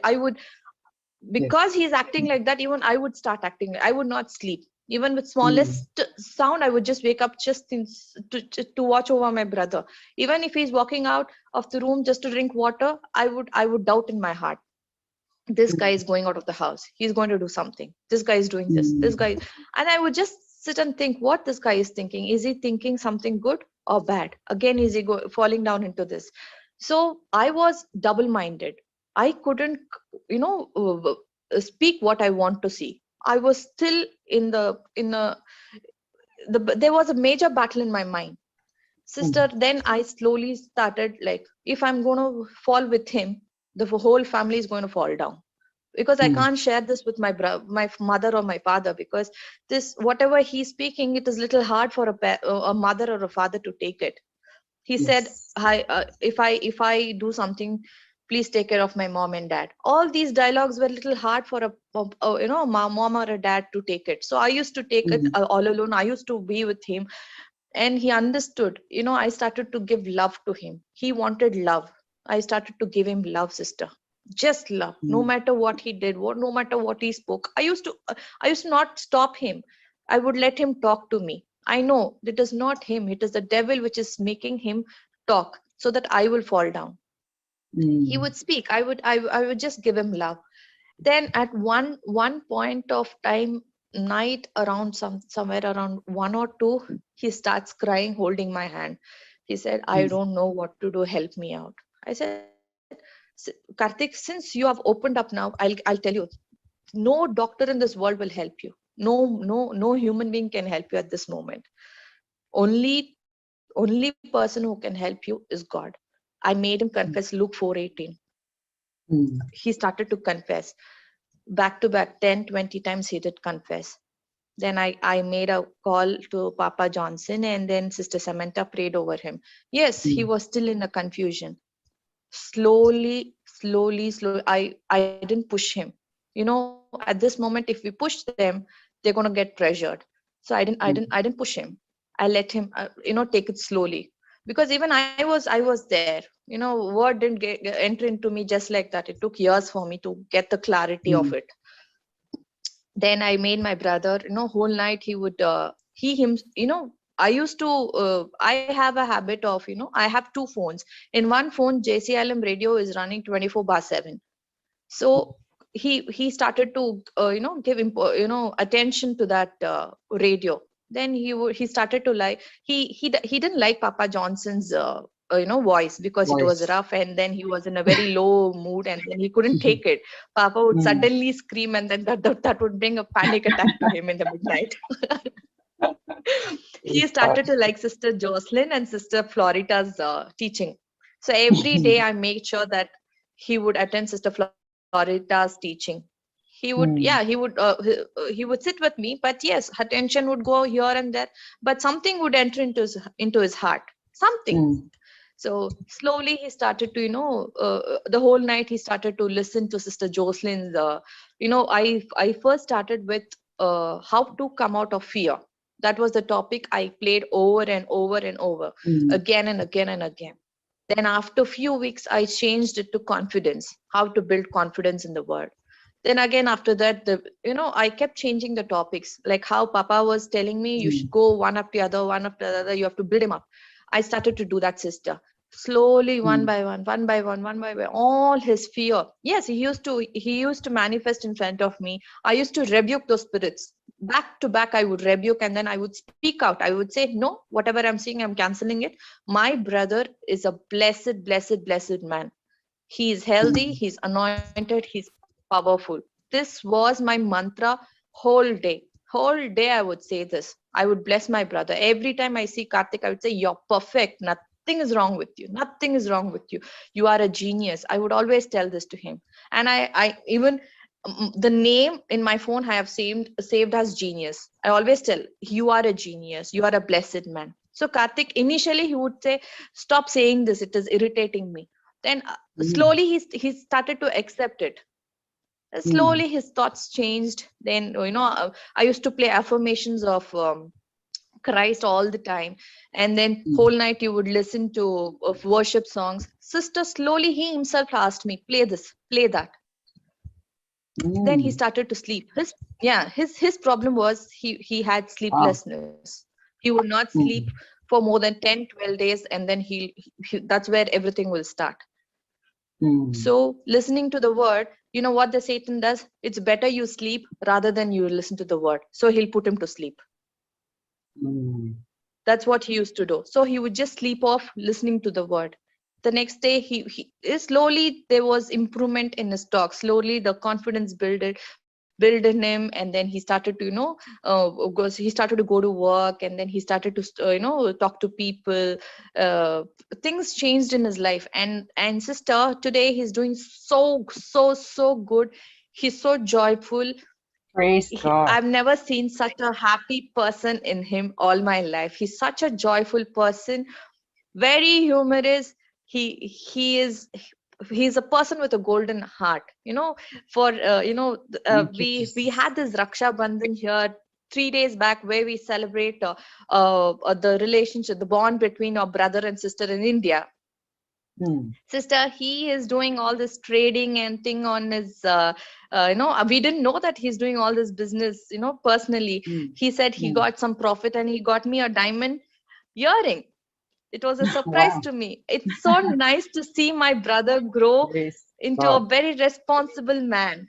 This is impossible without the word. Without the word, this cannot be possible, because the doctor told me this needs a long-term medication. Maybe until he turns 60, 70, he needs these medications, or else your brother can't think.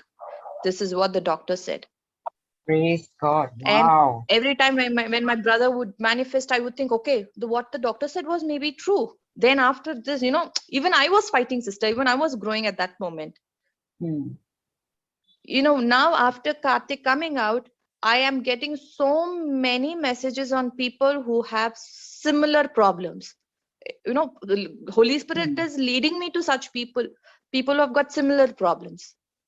I'm there to help them out, because I know I've got the victory. I've got the golden key here of this area. I have the golden key.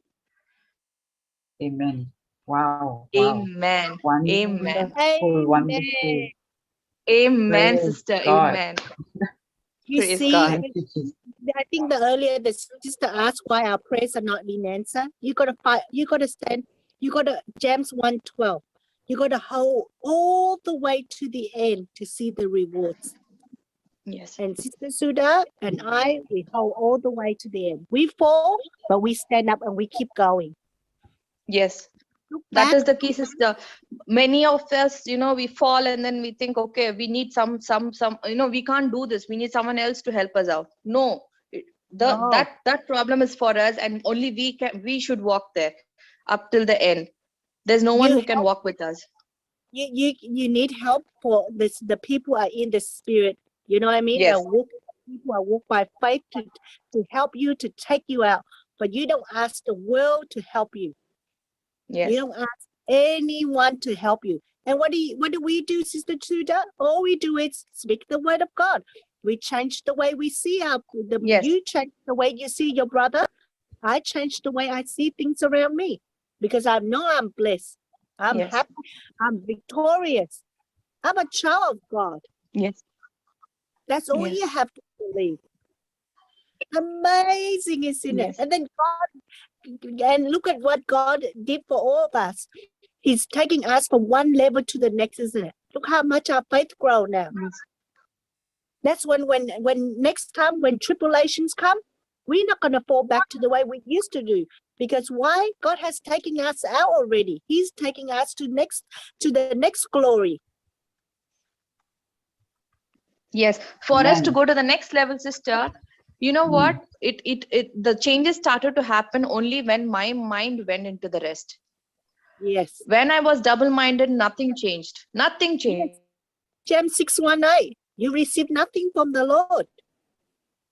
Right. Praise God loves my brother more than I love him. Exactly. This That's is what I the keep truth. saying. Yes, Yes. yes, that's what she said from the beginning. God loves our family Yes, even this more is the than we love truth. them. Yeah. Yes, see, we might get angry when they do things which we don't like, but Jesus is not like that. Yes. Jesus And we are shed not blood. here, yes, sister, and we are not here to change anybody. We are here to Yes. give love like Jesus come and give us love. Yes. Yes, yes. Sister, That's very all we late want I to do. realized that we can't change anybody. No, we don't change. You don't change. We don't change our children. We are there to love them and be a blessing to them. How Yes. you would bless them? By speaking blessing, anointing, favor, every good things in their life. Praise Yes. God. Thank you, And Jesus. whatever they do Praise wrong, God. we gotta stay. Yeah, we gotta stay on what God said. That's our fight, isn't it? To stay what God Yes. said. Yes. Thank you so much, Sister Sudha. Your testimony, I praise believe, God, has blessed not thousands, but millions and millions and millions who are going to listen to this. Amen. Amen. And many people are Amen, being amen, set amen. free. And praise God. Do you want to share? Only if you want, okay? If you want to share your number, you can put it on a chat just in case, anyone has any Oh yeah, questions. sure. Yeah. Okay. If Definitely. it's okay with you, I can post it on the YouTube as well, if it's all right with you. Yes, Okay? yes, Because, sister. Yes. there might be many people who are also facing the same issue. Okay, may not be exact similar, but in those kind of situation, Sister, for all the psychiatric problem, fear is the basic, basic thing. Fear and the thoughts. Once when fear they is are opposite corrected, of faith. all the psychiatric problem is the same. Fear is opposite of faith. Yes. And that is what the devil uses. We have another question on the chat. I'll just read it out. Please help me to overcome irritation. Sister Samantha? Love. Everything is love. Yes. Yes, So but what you need you can give a practical answer, like how to do it practically. Yeah, that would help. Praise God. Overcoming irritation. Is it me or Sister Sudha? Anyone can answer. Yeah, Sister Sudha started with love. Yes. Okay. Go ahead. So, Sister, okay, I will give my suggestion for this. Sister, whenever I see my mom, she mostly she's always with the spirit, mostly. Okay, she was, okay, I'll tell it, she was. So every time when she screams at us, and when she is irritated with something, I can't change her directly. I can't tell her, Mom, you're doing this, Mom, you're doing that. That's going to provoke her more. I would always bless her, and then I would just walk away from her, and I rebuke that spirit. Whatever she's doing, I rebuke that spirit. Then after 5 or a few minutes, she'll be calm. She'll be back to her form. Then I bless her. I tell my mom is a very loving mother. She's filled with the love of Jesus. She emits Jesus through her words and her actions. I'm seeing so many changes in her also. It's about us, isn't it? It's not about the other person. It's always about us. Yes. How are we seeing Yes. the other person? What are we thinking about the other person? This is what I learned a lot from Sister Samantha, from what she's been sharing since the beginning. Yes. Praise God. I have more questions coming in from YouTube. Okay, please go ahead. You can add some more, Sister Samantha or Sister Sudha, on this irritation. Can I? Has it Yeah. helped this sister who is asking? Sister, you can come on and you can ask more questions if you have any doubt. Go ahead. Yeah, it's me, Yvonne. I was just wanting to how to overcome irritation or immediately to get fused off. So, sister, inside you, deep inside you, your inner man, okay, your thoughts inside you, you are always thinking about something or someone, okay, because you listen to the thoughts in your mind. That's always make you upset and make you feel angry or whatever. Okay, so now every time the thought comes, you say, devil, don't talk to me. Don't get me irritated. There's nothing wrong with that person. There's nothing wrong with me. I'm blessed. See, again, just like me and Sister Sudha, we always speak what you want to see. So there's nothing wrong with that person. It's you who put the spirit of irritation in that person. It's you who put the irritation in me. So in the name of Jesus, I cast out the spirit of irritation out of that person, out of me. And Lord, I decree and declare love. And you just keeping Romans 8:15. Abba, Father, fill me with the love of Jesus. Abba, Father, fill me with the love of Jesus. So instead of irritation, you now speak, Abba, Father, fill me with the love of Jesus. You see that, sister? Now, because Which what you quote you said Romans? Romans 8:15. You say Abba when we call Abba Father. So when you call Abba Father, that's like a really close relationship, and you want him to fill you with the love of Jesus. See, you need to replace. You have to get rid what you don't want to see by binding all the negatives. And what do you want to see? The love of Jesus in you. That's what Sister Sudha do. She see her and her mother. You said, no, get out of all that. I can't see. All I see is the love of Jesus. That's what I did with my husband. I can't see any other evil spirit. All I can see is love and joy in the heart. And the more I think and the more I believe, the quicker you come out, the quicker they come out. Because the test will come. Keep coming every day. But the more you respond to with love and walk by faith and keep on speaking the word of God, the quicker you come out, the quicker they come out. Remember, you are the light. You are the one that walk in purity, in love. It takes only one person. So if the whole room, all of darkness people, of all the people that in the world speaking all the darkness, it takes only one person, one switch. You only turn on one switch and all the darkness is gone. Praise the Lord. Hallelujah. You see that? That is why God said, Acts 16:31. It takes only one person to walk in love, to walk in purity. The whole family is saved. That's how powerful the love of God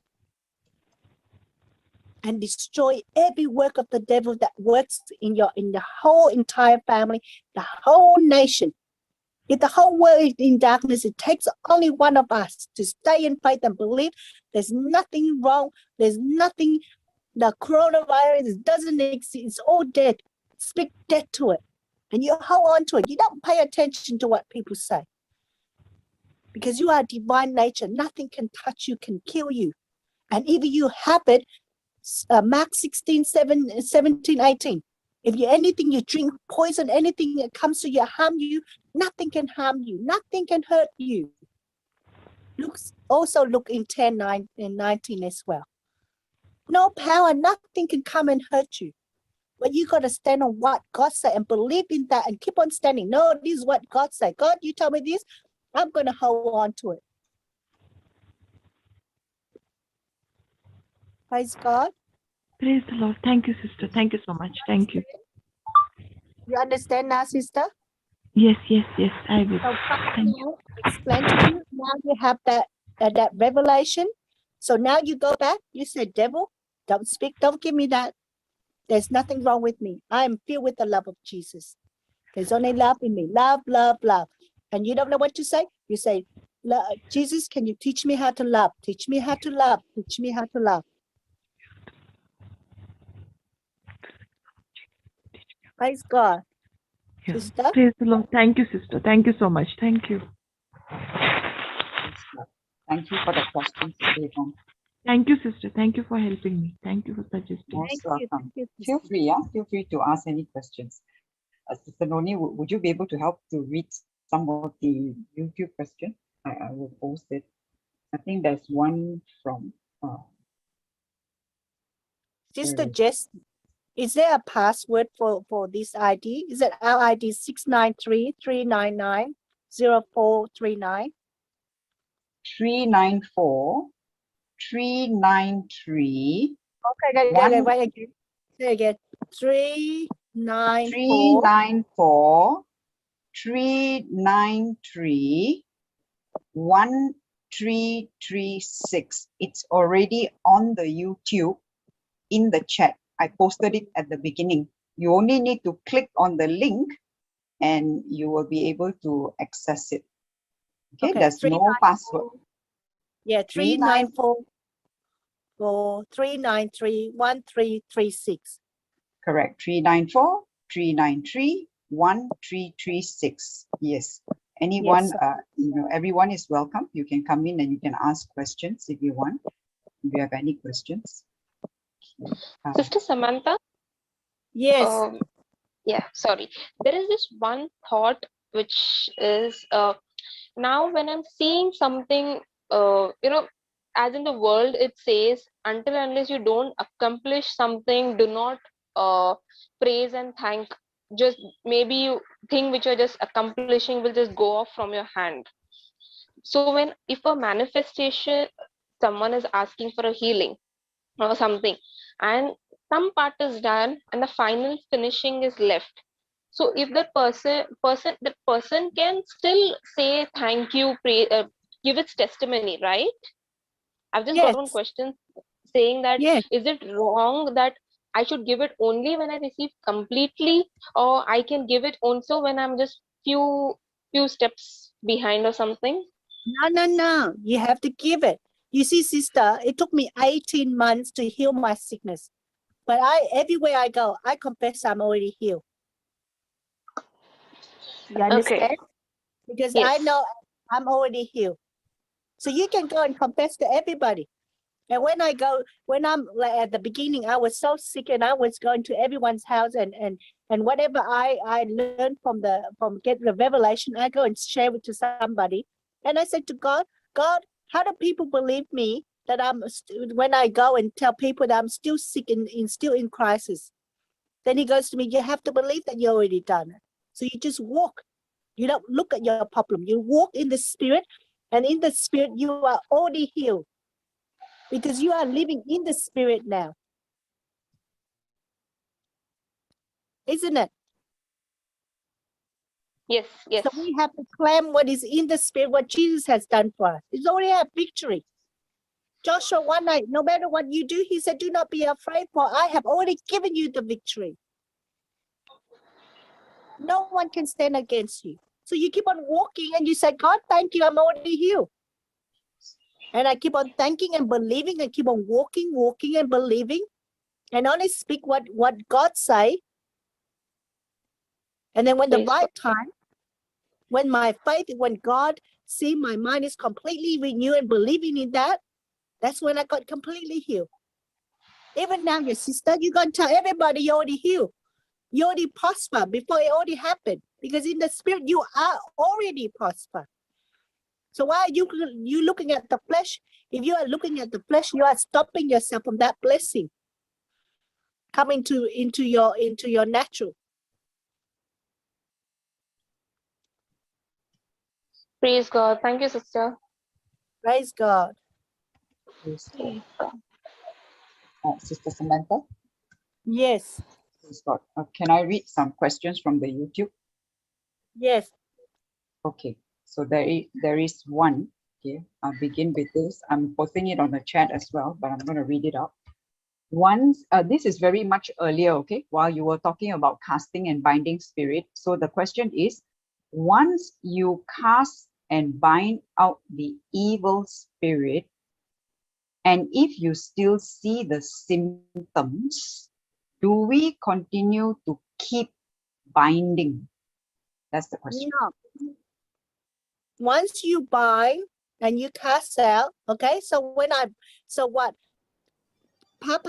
when I met Papa Johnson, he prayed over my symptom of my lung, okay? And that moment, I felt the vibration and I said, wow. So I'm still coughing, I'm still sick, but then he binded already. You cannot keep binding and casting. You have to walk in faith that you believe that you are already healed. So when the symptom comes, you keep on saying, there's no sickness in me. I'm completely healed. So you speak to the symptom. You said, there's no sickness in me. You have no place in me, no power over me. I am the body of Christ. It's Christ who lived in me, and the one in me is far greater than the one in this world. So what am I doing now? Now I have to speak inspirational scriptures to take me out and stop looking at the symptom. You understand, sister? So once I do the binding, okay, now I got to stay by faith and speak faith. So what am I doing? I need to speak all the inspirational scriptures that take me out of fear, take me out of sickness, and take me out of pain. Because only the word of God can give me the healing, can give me the peace, the love, the joy at that in the midst of my trials. So now I speak God. Romans 10:11, those who believe in you will not be disappointed because I know I'm already healed.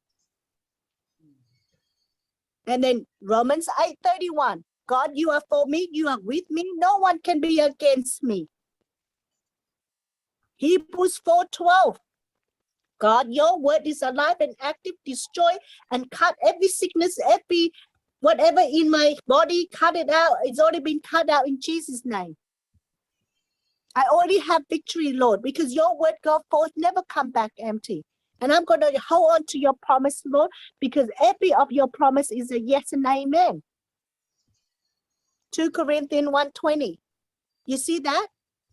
I'm not binding, but I stay by faith. I walk in the spirit. I keep on speaking one scriptures after another scriptures. So because only when you stay in the spirit, stay in the word the thoughts cannot come into you. And then the thought will give you fear. So all the time I'm speaking. When the thought's speaking to me and giving me fear, saying you're not going to be healed. It's too severe. Your heart, your lung is going to collapse. No, I already have a new lung because Hebrews 1:14, God had already made the spare parts for us. And I have called the angels, come and I say, angels, go hearken by the word of God, bringing me 2 sets of new lungs. And I thank you, Holy Spirit, for restoring my lung that connected and put everything, every part of my organs, every part of my lung is now completely healed, completely made new, just the way that God have created. And that's it. I hold on to it. And every time I say, how dare you keep on putting sickness in me, devil? But remember, all along the way, every single day, I have to ask God to forgive my sin, my words, my thoughts, my action. 1 John 1:9, because every single day we all fall. Every single day I fall. because of those thoughts keep on coming into my mind. And for a moment, for 5 minutes, 10 minutes, I'm thinking it, I'm out of faith. When I'm not thinking the word of God, I'm back into my natural mind. I'm back into thinking about all the things going on in this world. That's when I'm in sin. And when I'm in sin, the devil has power over me. And when I go back to, if I want to go back to the word of God, I got to repent. I got to change my thinking. I got to ask God to forgive of all the wrong things that I have been thinking and doing, so that the devil cannot bring those thoughts back into my mind. Now, if I don't confess my sin day after day, that single thought there will become a plant. The seed will become a plant. The plant will become a stronghold, a forest. That's why every single day you got to go to the cross, repent, cleansed by the blood of Jesus, then you make new again. Every day you become a new creation in Christ. Every day you are right standing, and ask anything in his name, you shall have it. That's why Mark 11:25, it is so important. It won't work. Mark 11:22-24, you got to have God kind of faith. The faith that when you speak to the fig tree, the faith that when you speak to the sickness, it moved. And when you believe, you just hold on to it. But while you're doing that, if there's any unforgiveness in you, you got to stop that first. You got to repent first. You got to go and ask for forgiveness. And all the things that you have said wrong, done wrong, think wrong, that's when you are forgiven. Now you make that prayer. Now you tell the mountain to move, then it moves. That's why I said you cannot resist the devil when you are still in darkness. And how do I get out of darkness into light? By repentance. Praise God. Praise God. So praise God, Brother Jude. Is it okay if I continue, Brother Jude? What? Are you there? Are you there? Can you hear me? Okay, now yes. Yeah. Is it okay if I continue? Means? There's more questions for Sister Samantha. Yeah, no problem. From YouTube. Yeah. Praise the Lord, sister. He's back from Australia. Now they know that when Sister Samantha comes, we will ask all questions to clarify. Praise God. Praise God. Okay, I'm posting the question. Brother, Go ahead, I am learning along. I'm getting revelation along the way. Yes. Amen. Holy Spirit is feeding all of us. Every minute we are learning. Yes. Praise God. Can I just, this question was there for a long time, so I'll just post it, okay? The second question, I'll read it.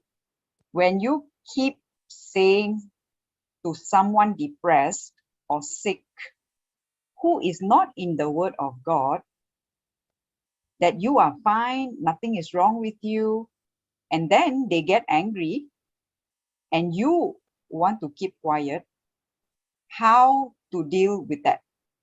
That's the question. Okay, so when people are depressed, okay, so this is how when I see people, there's something wrong with them. And in my mind, I saw it, I said, that's not them. Okay, so in my mind, before I even come and I saw it, I know when the person speak, I have a depression. Okay, so the person said, I have depression. So in my mind, straight away, I cancel it. I said, spirit of depression, get out of her. There's no depression. And I said to her, are they Christian? Okay, if people are not in the word, I said, you know that God loves you so much. Jesus on the cross, he paid for you already. Don't say like that. Don't speak wrong words. See, you don't speak to them the word of God. You got to explain to them. You say, God, Jesus on the cross, he already paid for you already. And people who are not in Christian, I said, don't say like that. Because whatever you say, you shall have. So always speak love. If you want love in your life, you got to speak love. If you want healing, you got to speak healing. You can't speak defeat and get healing. You can't speak defeat and get victory. You can't speak sickness and expect healing. You got to speak healing. You got to speak what you want to see. So you keep on Kevin saying, thank you, Jesus, I'm healed. or if they're not in the word, I always tell them, just speak love. Just don't speak negative words. But you are not there to judge them. You are not there to anything. Whatever you do, you said, Lord, and then you make a prayer. You turn around, you make a prayer. You say, Father, in the name of Jesus, that I cast out all the spirit of evil spirit, the spirit of depression, spirit of unbelief that is operating in this person. And Lord, I decree and I declare and I impart all my anointing onto this person. And thank you, Holy Spirit, for stir up this spirit so he or she will come to know the truth. Okay, that's when you sow the seed and you live it. The Holy Spirit will stir up this spirit because you are under grace. When you look at someone and you expect them to be healed and you expect this and expect, you're not under grace. You are doing with your own strength. That's why you get frustrated. How do I know that I'm under grace? When I do everything, I sow the seed and I live it. It's not my job to heal. It's not my job to do anything except give love to that person and bring blessing to that person by speak blessing into their life, by speaking the word of God. It's just like Papa Johnson. He speak life into me. He speak the word of God. I asked God when I first started. I said, God, I said, Mother Mary, I want to know God. I want to have a relationship with God. I don't know how, because I didn't even know before. I tell you, I never know who do I pray to, God the Father or Jesus or the Holy Spirit. And I just don't know what to, and for 48 years, I go to church, but the church is not inside me. I go to church because I think that's just a traditional way. But when I come to know the truth, and in everything I do what Jesus said. I'm obedient to you got to be obedient. You got to just stay on what. The minute you are frustrated and you see in the natural, you are now in the natural. That's why the devil keep on saying, this person has depression. So when you open your mouth and you say, oh, you go home and the devil put thoughts in your mind, say to your husband that you just met this lady who has depression. So you go home, you say, oh, I just met this lady who has depression. You now have put more destruction in her life. Because you claim it. That's what the devil always tell us to do. When we go out and meet people who have problems, he goes, go home. He goes, go and tell your husband who you speak to. Who did you see? And who have coronavirus? Who's this? Who's that? And the more you open your mouth and you speak, that's when you claim that situation. And now you open for the door for the devil to put more thoughts into your husband. And then your husband go and tell somebody. It's just around. It's just contagious like that. So when the thought comes and say, no, that's not for my God. I'm not going to speak it. I cancel. I cast it out in Jesus' name. Everything comes to your mind. You got to turn into godly. You got to turn into the word of God, and you got to cancel and you got to bind it. Whatever the negative things you see in yourself and in other people. You don't point a finger at them, but you pray for them and you impart the anointing that they come to know you, Jesus, and God will send a perfect blessing to them. And if they see you, that God having you, if they keep seeing you again and again, that's when you start develop. That's when they see the change in you and they say, ask how and why. And that's when you give them. They say, it's because I have God in them. This is because I have Jesus in me. Jesus to heal me. And then you share your testimony. Praise God. Praise the Lord. Thank you, Jesus. I hope that question has been answered. Check with the sister if she's satisfied. Sorry? Check with that sister. Yeah, they are actually all on YouTube. All those questions came from YouTube. Yeah. Oh, YouTube, so if, yes. So if any one of them, have any questions still, then please type it on the chat. Okay, thank you. That one person raised the hand. Yes. Now we can take Sister Dimfina. Sorry to keep you waiting, this sister. Praise God. You gave unmute, Brother Jude? No, not yet. Okay. I'll give. Sister Dimfina, thank you for your patience. Praise God. Yes. Praise the Lord, sister. Praise the Lord. Praise Sister, the I Lord. want to tell, my mom and myself, we had been praying for my brother. So since yesterday, he started reading the Bible. Praise God and thank you, Jesus. We shared Psalm 91 and Psalm 23 with him. And we are also teaching him on forgiveness, and we are sharing all the JCILM teachings along with him. Praise the Lord, sister. Praise the Lord. Thank you, Jesus. Thank you, Abba Father. Thank you, Holy Spirit. And it is such a blessing. You know, he has been learning so much of the truth now. And I also want to share that we have been rebuking the devil's lies. He has got some reports from the hospital. So we have been rebuking and claiming health and healing over him. Praise the Lord. Thank you, Jesus. Thank you, Abba Father. Praise the Lord. Thank you, Jesus. This is all what I wanted to share. Praise the Lord. Everyone come. All we have the testimony is speaking God's word. You see how God, all we do is what? What is Revelation 12:11, sister? Yes. The blood of Jesus. We overcome Satan. We overcome of all his lies and all the works of the devil by the blood of Jesus and our testimony. What are we testifying? What are we saying every day? What are we speaking every day? Praise God. Praise God. Thank you, Jesus. Yes. Thank you, That Jesus. sister mentioned, yes, all clear. Thank you all. Praise God. Thank you, Jesus. Thank you, Sister Dimphina.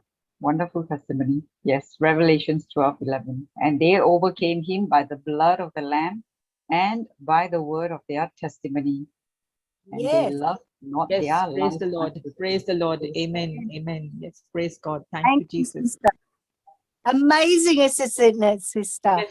Yes, sister, we are so happy because he is learning the truth now, and we are treating him with love, and we are teaching him so much. Praise God. Thank you, Jesus. I'm Sir, so what happy. would have happened if that word of God is not given to you? Yes, he wouldn't have learned the truth. He wouldn't have learned the truth. He wouldn't have found his peace and healing. Yes, Father God, you know this. Because Praise we God. have learned the truth next now, thing is, we have sister, seen. now you know the truth. And praise God. Yes, thank you. Now Yes, the truth next has part set us free. The truth has set us I'll tell you, free. sister, I'll tell you one more thing. The next part is you have to continue in the truth. You have to continue in that word. That is important. Yes, yes. Now you will get so much pressure from the opposite kingdom to make you to come out of the word of God. Now this is your real battle is all about. Yes. I need to take that battle, brother. I am ready Praise to God. take it. And I want to do something With the help for of the the Holy God, for the Spirit. Lord's kingdom. Yes, with the help of the Holy Spirit. Praise God. Thank you. Praise God. Thank you, Jesus. Thank you, Holy Spirit. Praise God. Is this the way we need to confess, saying that anything and everything that does not belong to the Lord, I cancel it out in Jesus' name. Spirit of irritation, anger, get out of me. For I overcome every irritation by the blood of the Lamb and the word of my testimony. Is this how you want me to confess? Yes. Oh, at the beginning, you said you have to confess your sin. 1 John 1:9. So you said, God, I forgive all my sin, my words, my thoughts, my action. Okay? So whatever. Sorry, can you please say it again? Sorry, can you please repeat, sister? You say, God, forgive all my sin, my words, my thoughts, my action. Anything that is not aligned with your word, forgive me, Lord. Then you start to do the casting. You understand? Then what I said, is it correct? Yes. Then whatever I said, was it correct?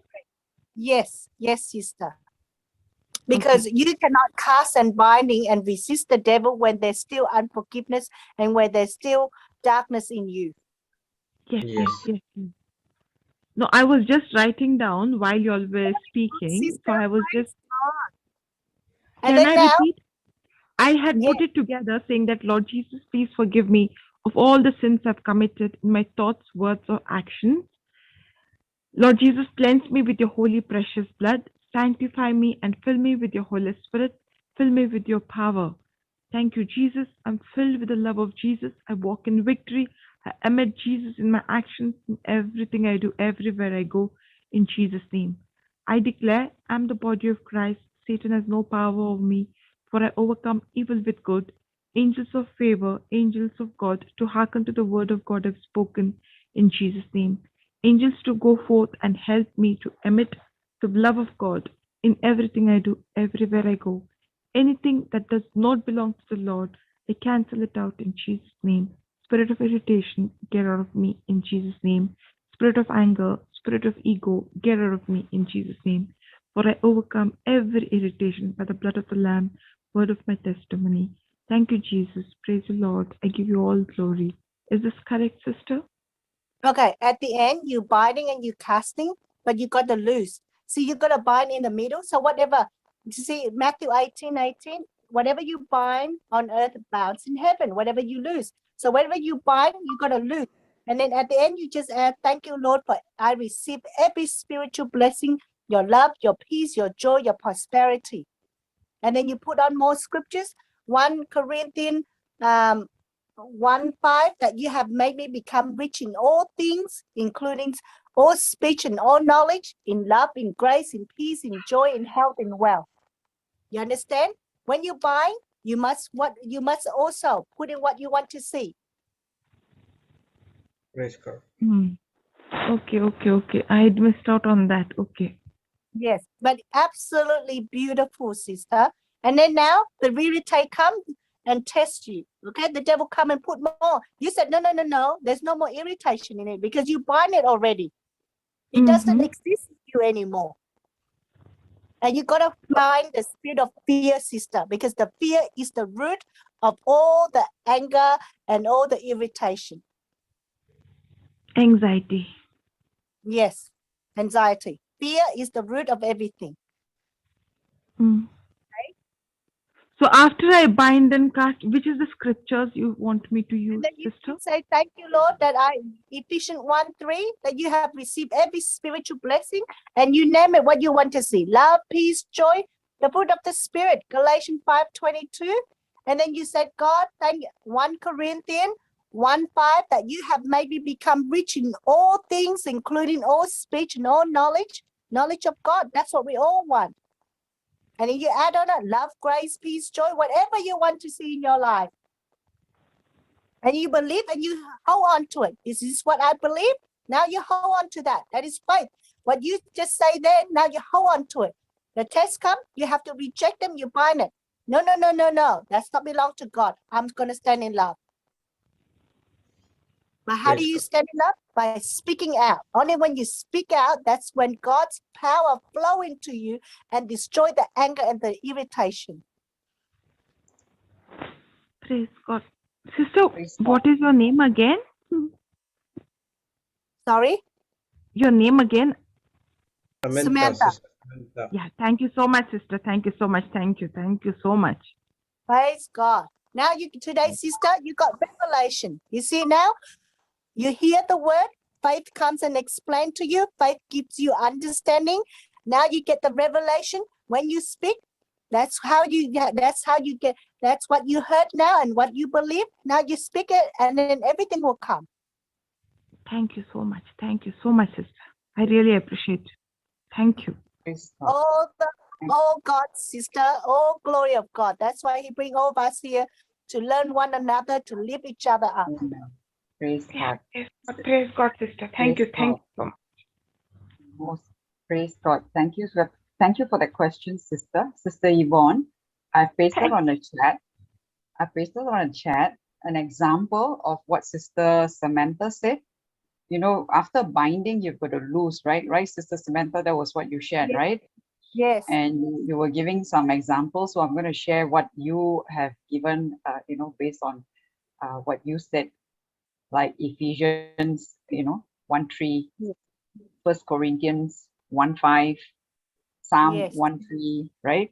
All that is losing, because we can bind, but we still need to lose, just like how we always say, we cast out the spirit of infirmity, but it doesn't end there.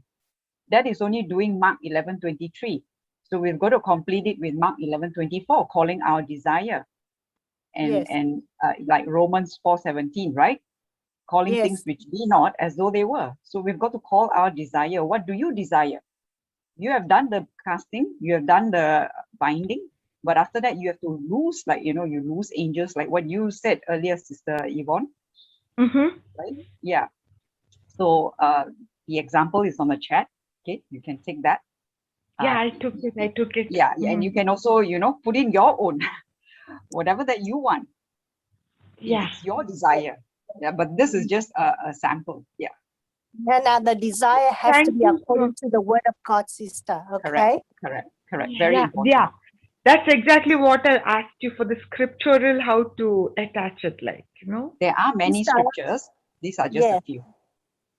Yes, but I just wanted to start you off, sister. That's why I asked you. Wonderful. Thank you so much. One last question, although it sounds stupid. I just wanted to know which all days you all are there, because last Saturday I couldn't find y'all. Sunday I couldn't find y'all. I don't feel comfortable to ask brother. So is there a way I can call you? Is there a number where you can? Yes, you can call me anytime. I was going to tell you, call me anytime. Sister Josie, can I have your number, Sister Samantha, please? I'm going to post the number on the chat again, Sister Samantha's number, okay, on the chat and on the YouTube, right? 00? No, on the chat. Look at the chat. I'm going to put it on the chat, okay, sister? Oh, okay. Yeah, you can take a look. It'll be on the chat. Now, on Saturday, I'm free all day. Every other day, I finish at work at 7. So 8 o'clock, I can help everybody. Now, don't say... God, I think this is sufficient, sister. Thank you so much. Kind of you. Now, don't let your mind say, don't call her, because that's the devil trying to stop your receiving your blessing and your salvation. What is in your mind, in your heart, you need to call, so that when someone explains to you, when Sister Jessie and I, Brother Jude explain to you, you will be set free. Thank you so much. Thank you. Round and round and round, and keep on pondering and thinking about that thing that you are going through.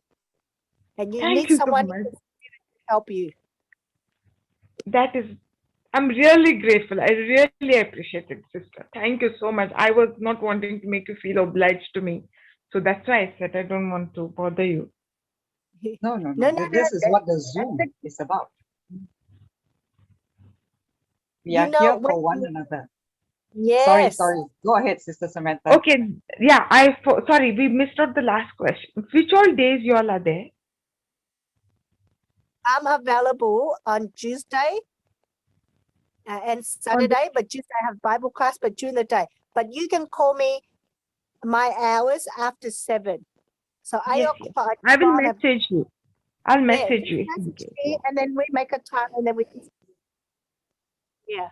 My question is, this group chat panel is on which? You are asking about the Zoom? Yes, this panel. Yeah. Okay. So, Monday to Friday, we have this channel. Okay. Understood. Saturday it's full occupied by the children. That's Melbourne ID. 9 o'clock we have children session. 10:30 we have children session. 3:30 we have children session. 3:30 children's I field. tried to call you with the number which was there, but then I didn't know. Then I didn't want to call brother, so then I kept quiet. You can send me a message. I will send you the chart. Okay, the various Zoom teachings which we are conducting. There are about 42 Zoom classes which you are conducting in a week. Okay. So whenever you're free, you can get into that links and you can attend the class. Oh, cool. How do I send you my number, sister? My class, I have another 2 classes on Wednesday and Sunday as well. Sister Jueta and Sister Dumina. Okay, I will send brother. I don't have your number. It's there in my name. I will put on the chat. Sister Yvonne, I will put on the chat. Yeah. Okay, fine. Then at least I can send me a WhatsApp message. I will send you the list. You can also send your number. Yeah, we will send to you. Praise God. Praise God. So much. Thank you both. Thank you all. Thank you with a grateful heart. Thank you. Thank you, Holy Spirit. He's the one who led all of us here. He's the one who is speaking through all of us. Praise God. Thank you, Jesus. Thank you, wow. Jesus. Thank you so much, Sister Samantha. Or Samantha, great you know, to see many of the questions have been answered. I don't know if there are any more. If I missed out, please do repost it, whether it's in YouTube or Zoom. Anyone else from the panel or from the participant? Do you all have any questions? What about all panelists? No one was there. I think they didn't put on the camera. Can you Oh, make yeah, Sister yeah. Shanta also? Sister Shanta. Who else is there? Yeah. Anyone else has any questions? Praise God. Well, thank you so much for giving your time, Sister Samantha. Such a blessing. Such a blessed. No, I am blessed, sister. I'm blessed. I have such a privilege, sister. Yes. Time is not yet over, sister. You still have time. Okay. Yeah, yeah. So then can I just, the Holy Spirit will take over? See, only when you have the love of God, then you are able to overcome every situation in your life. Yes. That's why when you seek his kingdom, you ask for his love. And only when you feel the love of his perfect love, that's when you receive his love. See, his love is already poured into us. But now we have to activate it. So now we have to ask him to teach us how to love. Correct. Yes. Praise God. Yeah, and when you know how to love, that's when you can overcome every situation. All about love. All about love, because God is love. Amen. You see, I am a Christian for how he can make me to become more like him every day. That is our purpose every day, to become more like Jesus. Yes. Because he made me in his image. And that is the root of my value. That's the created value of my life. So wherever I go, I need to give love. Because when I give love, love destroys every work of the devil. And that's where I find grace. That means that when I walk in love, the grace of God, that's when I find the grace of God is working in me, giving me the strength, the ability, the authority, the power to overcome everything. And that's where when I go and do and fulfill what the will of God, and that's when I fulfill God's purpose to walk in love and to give love, that's when my life is blessed. Isn't it amazing? Oh, praise God. Praise God. Your life is not blessed if you are not walking love, because God is love. When you fulfill what he tell you to do, that means to go and give love, then your life is made whole. Then your life is blessed. You're not going to be blessed when you stay at home. You bless when you go and bless. That's why you are blessed now. You are blessed now. So you go and give that blessing to everybody. And when you bless, whatever we sow, we reap. So when I go and give blessing to somebody, that blessing there is coming back to me. When I do someone a favor, it's not me, it's not I actually doing them a favor. I'm doing myself a favor because I know that favor is going to come back to me.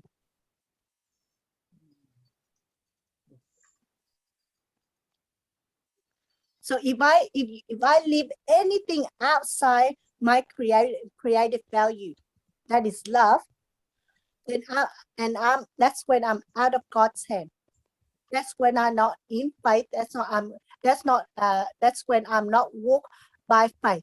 That's when my faith now no longer inside me, are now back to my nature mind and my nature walk with the world.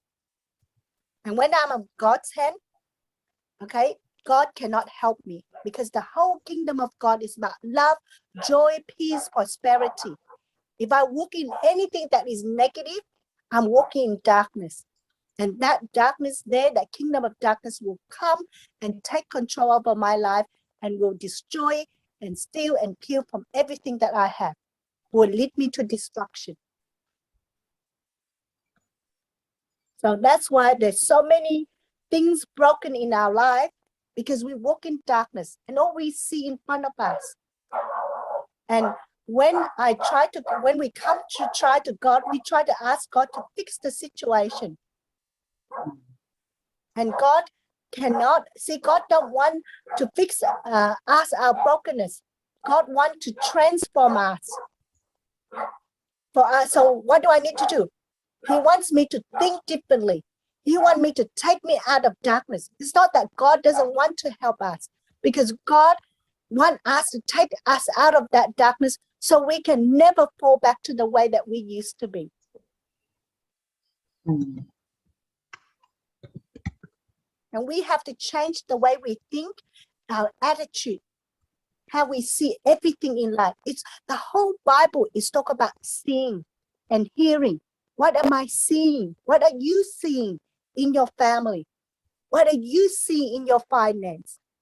See, when you are born again, everything is divine nature. Everything is only divinity, prosperity, love, peace, joy. When you are born again, God translates you to the new kingdom of Jesus. But you got to switch the system as well. Now you switch kingdom, you got to switch the old thinking. See, everyone say, sorry, Sister Yvonne, before you make a prayer, I am the body of Christ. You need to say, I have the mind of Christ as well. If you don't have the mind of Christ, then it won't work. If you have a body of Christ, but then your man, you still have a man of a mind of a man, it won't work. You got to think like Jesus thinks. That's why we become like him. Okay. So how do I come by him? Put death to myself. So I can pick up the cross. What do I mean to pick up the cross every day? That whatever comes through every day, the injustice, the unfairness, the irritation, and the things that is in front of me, I got to say, no, I'm not going to fall into that, because I know the truth is not the people, is not the city, is I can overcome this. And I have the authority and the power because I'm under grace. Grace is God willing to give his ability, his authority, his power, even though I don't deserve it. And when I'm under grace, that means what? I'm walking in the light. I'm thinking about Jesus. I'm in his kingdom. So I'm not struggling for anything anymore, because everything is a free gift from God. Jesus paid for me already. 2 Corinthians 8:9. Jesus was made poor for me to become rich. So I'm out of poverty. I'm not struggling to pay bill or struggling to do in finance situation. And until I stop saying I don't have, I am lack of this, I go, sister, can you give me some money? See, the spirit of begging is still there. The spirit, you still speak, I don't have. Still, you're speaking, I'm lack. See, you confess the word of God, but your action is not correct. You still go around and thinking, where am I going to get the money to pay bill? What did God say in Philippians 4:19? See, when the thought come into your mind, say, I don't have money to pay bill and pay this. You say, God, you say, seek your kingdom, everything else will come. I don't know how. Because you said in your word, you will take care, you supply all my needs, you take care of all my needs. And if you are in debts, God said in 2 Colossians 14 that he has already paid all your debts already. So why are you keep on claiming I'm in debt? You are not in debt. Whatever is owed before you were unsaved, everything that was owed has been, it's all gone. It's been erased. It doesn't exist anymore. But why are you keep on bringing it up? Why are you keep on bringing the old up? It's because you are not switching the system. You're not speaking what God say what about you. He have given you the power to become rich and wealthy. I think Deuteronomy 8:18. He have blessed you abundantly and exceedingly beyond what you ask or think of. So why you keep on speaking the opposite of what God say? Because Jesus said, whatever you say, you shall have. That's why you got to be careful with your word. Life and death is in the power of your tongues, because we've been used to our old habits and we just speak out, come out like that. That's why James 1:19 teaches us to step back, slow to speak, quick to think. Is it godly? Is this from God? Is this from the word of God? See, the more of the word of God that I study, the meditate, the more revelation I have. And the more revelation I have, the more my faith and becomes stronger. Because all I hear is God talking to me and give me that confidence. That's why he said, Joshua 1:9, I command you to be confident, to be courageous. For I, the Lord your God, be with you wherever you go. So why are you fear? It's because you listen to your mind. It's because you don't have enough of the truth in you for the Holy Spirit to guide you and teach you. See, when you walk in the Spirit, you got to. When you walk in the Spirit, you got to have the truth. The Holy Spirit is a spirit of truth, and you got to have the truth. And who is the truth? Jesus. And who is Jesus? Jesus is the Word. So I got to have the Word inside me for Him to give me revelation, for Him to explain to me, telling me what to do. Because the kingdom of God, Luke 17:21, is inside you. So I don't listen to anything from the outside.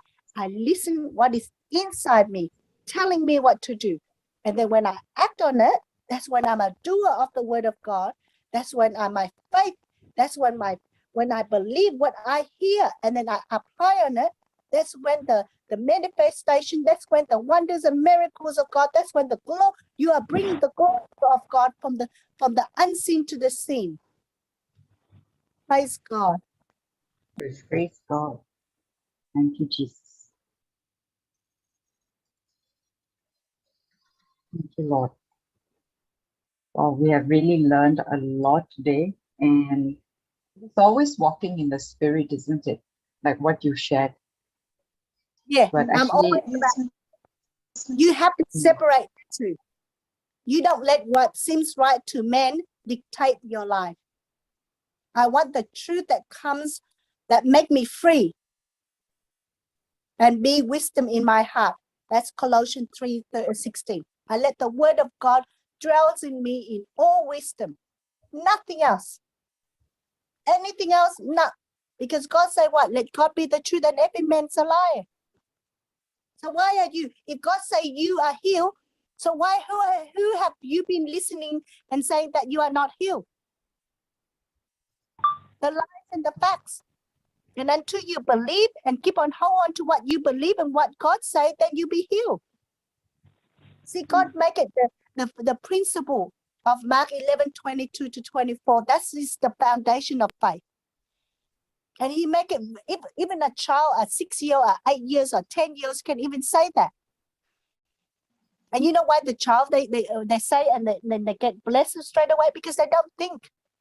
They don't question. They don't doubt. But we keep on use our mind. God said, do not use your own understanding. Stop using your mind and asking why or when or how. God said, Mark 9:23, everything is possible to those who have faith. The kind of faith that Jesus talked about that moves mountain. God kind of faith. The faith that when we are born again, we all have the same measure.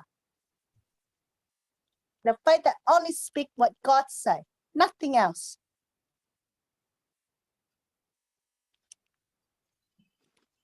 Praise God. Praise God. Praise God.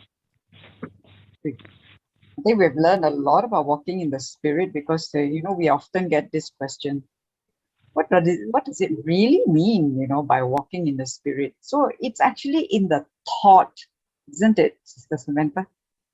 Yes. See, Jesus said, again, I said it, John 6:63, my word is spirit. So how do I know I'm in the Spirit? When I'm speaking the word. How do I know that I'm, in the physical, when we're hungry, we go and find food to fill up our body in the natural. How do I know in the Spirit that I'm hungry? When I'm hungry and thirsty for the word of God. I always think about it. I always want to know, God, tell me what to say. God, tell me what to do. That's when walk in the Spirit. You are thirsty and hunger for His word. And the more you are hungry and thirsty for His word, the more He will reveal to all the secrets in the kingdom of God. And all you have to say is God, because the kingdom of God is secret, isn't it? It's in Luke 8. Luke 8, and I think I shared this before already, many times, okay? In Luke 8:17, and then in Luke 8:10, it said that the knowledge of the secret of the kingdom of God has been given to you. Yes. Okay? And then now, in Luke 8:17, whatever is hidden will be brought to light. So what do you ask God? God, reveal to me the secret kingdom and be brought to light so I can understand. What are you telling me what to do? Nothing is secret. Shall we not made manifest? Whatever secret, the secret in the kingdom of God. Now you wanted to God to reveal to you. You use Luke 8:17. Ask God to reveal it to you. Through the Holy Spirit, that will be revealed. Yes. And Praise God. only, yes, because we are walking the Spirit, we have to have the Holy Spirit to give us the revelation. Amen. We cannot use our understanding and figure out, oh, I should do this. No, no, no, no. You walk in the Spirit, the Holy Spirit, that's what He said. John 16:13. The Holy Spirit will teach us everything and guide us in all truth. So at the end of the day, it's all about the Word of God that we need to study, that we need to meditate, that we need to put in our heart. So wherever we go, God say in what? Proverbs 4:20. My child, pay attention, listen to what I say. Pay attention to my word. When you pay attention and you put focus on it, that's the secret in there. The deep meaning is in there. The deep revelation is in there. And don't let it out of your eyes or your ears or your mouth. Because the moment you take it, the word of God out of your mind, out of your eyes, out of your ear, the devil comes and start putting thoughts into your mind. 1 Peter 5:8. You got to be alert all the time. Sorry, Sister Jessie, I'm just like giving you so much scriptures there. No. It's good. You know why? You're connecting all the dots. You're giving a big picture, really big. Yeah, that's the Holy Spirit. Because why? Amen. My heart is always asking Him, Holy Spirit, can you teach me this? So I'm thinking. So when I'm only thinking about His word. Why am I thinking about His word? Because I don't let anything from the outside, as I explained before. My mind, my heart is always on Him. And I don't let anything from the outside, what people telling me, dictating me, who I am, what I am. I know who I am in Christ. So I stay on what God said who I am. Just now you said, sister, John 14:26, Holy Spirit is the one who remembering everything what you study. That's what you're doing right now. Yes. Yes. Amen. So everything Praise I learned, I said, Holy Spirit, can you remind me what you taught me? Brother Joseph, even Brother Jude, even when I go shopping, I go at home, I say, Holy Spirit, I need to buy sugar, I need to buy salt, I need to buy milk, I need to buy butter, whatever it is. And when I get to the shop, I say, Holy Spirit, can you remind me what you want, what I need to buy? Because why? Proverbs 3:6. I'm acknowledging Him. I'm remember Him in everything that I do. And then He showed me the right path. Why? Because when I get to the shop, there might be something that's not right, and then maybe the sugar is not there. Then I get irritated. But if I remember the Holy Spirit, I'm so sorry. Can you please explain again on the word acknowledge? Acknowledge means everything I do, I remember Him first. I put Him first in my life. I put Him first in everything. Sometimes I ask Him, Holy Spirit, what am I wearing today? Okay, I'm asking the Holy Spirit, what am I wearing? And then he give me this clothes to wear. I have it, but I never wear it that way. And I'm like, what? And I'm like, okay.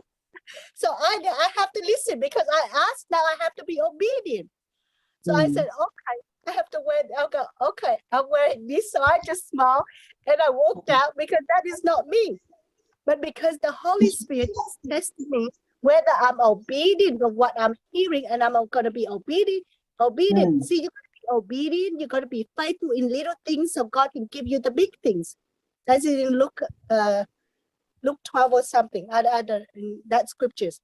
So I'm wearing that, Sister Jessie. And when I walk out the street, even the natural mind speak to me, you are so uncomfortable.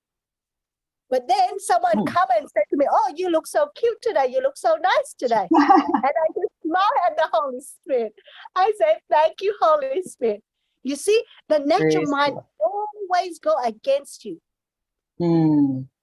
This is what we are battling against every day, isn't it? Yes. This natural mind. See, it's all everything from inside your heart. See, when you're born again, everything from the inside your heart. So if you have the word of God, the Holy Spirit will speak back to you. And then you just follow the instruction. That's when you see your life transform. That is your revelation. That's the secret being revealed to you to tell you how to come out and make your life prosper, make your life blessed. And wherever you go, you are favored by God and by man. Amen. Amen. Praise God. Thank you, Jesus. Thank you, Jesus. You know, when I asked you about, sorry, Brother Jude, you wanted to say something? Well, regarding that acknowledgement, there is a scripture in Proverbs, right? Acknowledging. Huh? Philemon, is it? Philemon 1:6.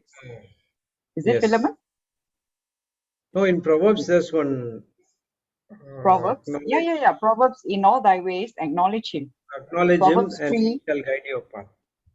Yeah, Proverbs, that's what Sister Samantha mentioned just now. Proverbs 3, verses 5 and 6 says, trust in the Lord with all your heart and lean not unto your own understanding.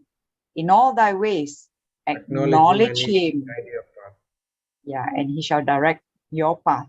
So that's why I just asked her to explain on the word acknowledge. So she said, you know, in everything I do, I put God first. I acknowledge him. Right? That was what you explained, right, Sister Samantha? Praise God. Yes. Yes. Praise God. Amen. Praise God. And I like what you said about, you know, I even asked her on, we were studying on patience, right? Sorry, not patience. What is that? Discipline. Discipline. Yes, we were studying on discipline. So I actually asked Sister Samantha, you know, what is discipline? So would you like to share just a little bit since we are studying on this subject? Discipline is like obedient. It's like you got to obey. You got to listen and you got to obey it. You cannot turn left or right. You don't look.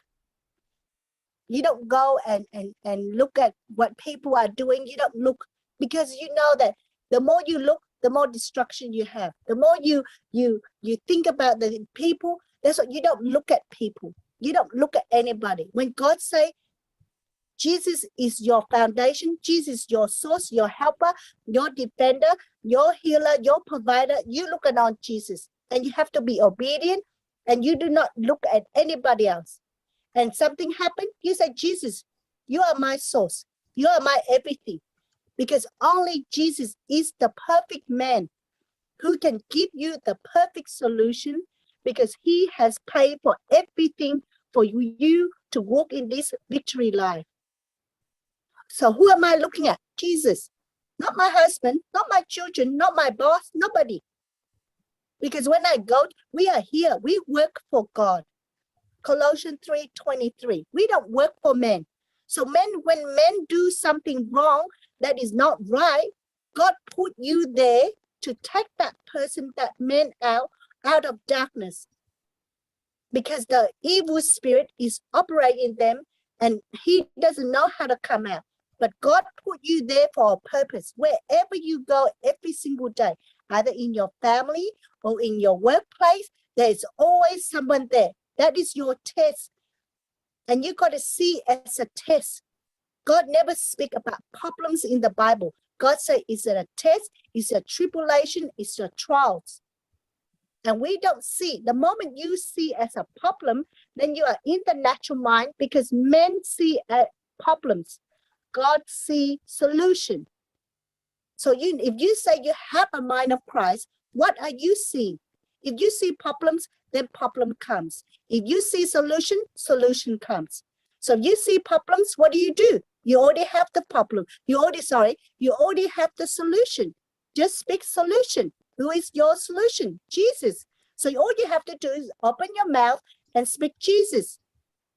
And Jesus make it very simple. Romans 10:13. Anyone who calls my name, they are saved. You don't know what to say? Just call Jesus. Help me. Jesus, Son of David, help me. That's it. As long as your mind, your heart is on Jesus, he will give you the peace that surpasses your understanding. So everything you do, Jesus, nothing else. Why you keep on speaking my husband, my husband, my husband, my wife, my finance, my money? Why? It's not yours. It's Jesus, Jesus, Jesus. And every solution that you have in your life is already in the scriptures. You just have to go and sit, and Jesus will show you where the scriptures that you need to confess, so that he can reveal that secret into you, and you go and apply what he say, and you go and speak what he say. That's when it comes. Or you have to believe in his word, and he give you what the answer, and you speak that answer into that problems you have. That's how you come out. Praise God. Yeah, I like what you said about, when you're faced in a situation, because all of us face this, like, you're together with either your family, or it could be friends, it could be someone close, okay? They're saying something in the world, and you don't want to get into that, but yet at the same time, you can't really speak in front and say, no, don't speak this, right, and all that, right? But you turn your mind unto Jesus, and you get connected to him. So even at that time, you are not able to say any scripture in your mind, okay, in the mind. You can just say Jesus, like what you said, right? Jesus, Jesus, Jesus. And when you do that, you're getting connected to Jesus. Instead of listening. Yes. You know why you say Jesus, sister? You know why you say Jesus, Jesus? So you cannot hear the word, what is coming to you. So your natural ears cannot hear, because you can only focus on one thing. Yes. You can only hear one thing. Yeah. What you choose to hear. You can't split your thoughts. Yes. So I choose to listen what is inside me. Yes. I really like that. Yeah. So when you talk to me in the natural, okay, in the problems, straight away, when I hear it, the thoughts then reply back before you even finish speaking. The thoughts already talking to me, isn't it? You're conversing, meaning you're conversing with Jesus. You turn it around quickly and you converse with Jesus. Yes, but then if I'm in the natural, both of us are talking about normal things, okay? When you are talking about this person, that person. See, in my mind, the thoughts already give me a picture, and imagine that person is really sick and all this problem already. Yes. So the minute your thoughts shape your life, your thoughts shape that person's life. See, the minute your thought coming, you now connecting to who? Kingdom of darkness. There you go. Yes. You see? Yes. In 1 Corinthians 10 verses 13, God say, every test that you have experienced is the kind that normally comes to people. And even in 1 Peter 5:9, all of us are going through the same suffering. So there's nothing to be ashamed. See, when you're ashamed, it's because you feel guilty inside, and the devil said, don't share, don't share. And that's because he wants to keep you in the darkness. All of us, because the devil have studied us. He been studying us for 2,000 years. He knows all our moods and everything. And that's why 2 Corinthians 2:11 tell us that we have to outsmart. We don't let the devil take advantage of us. We got to know his strategy. And that every test is no more come, but God keeps his promise, and he will not allow you to be tested beyond your power to remain firm. And at the same time, you are put to the test, he will give you the strength to endure it, and so provide you with a way out. You see that? God is always with us. He will never forsaking us. Because why? He cannot bring us here and let us stay in the same level like this all the time. He wants us to build us up, to build a greater faith in us. He wants us to see more and more of his glory. That's why God put you here. He will never pull you back the way you used to be. He will never leave you like this. Amen. Thank you, Jesus. Praise God.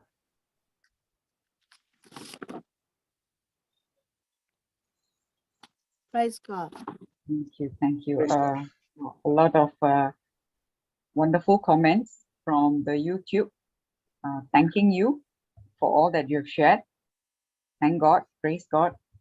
Praise And God. Not me. yes, everything of him. Amen. Yes. Thank you, Amen. Jesus. Thank you so much.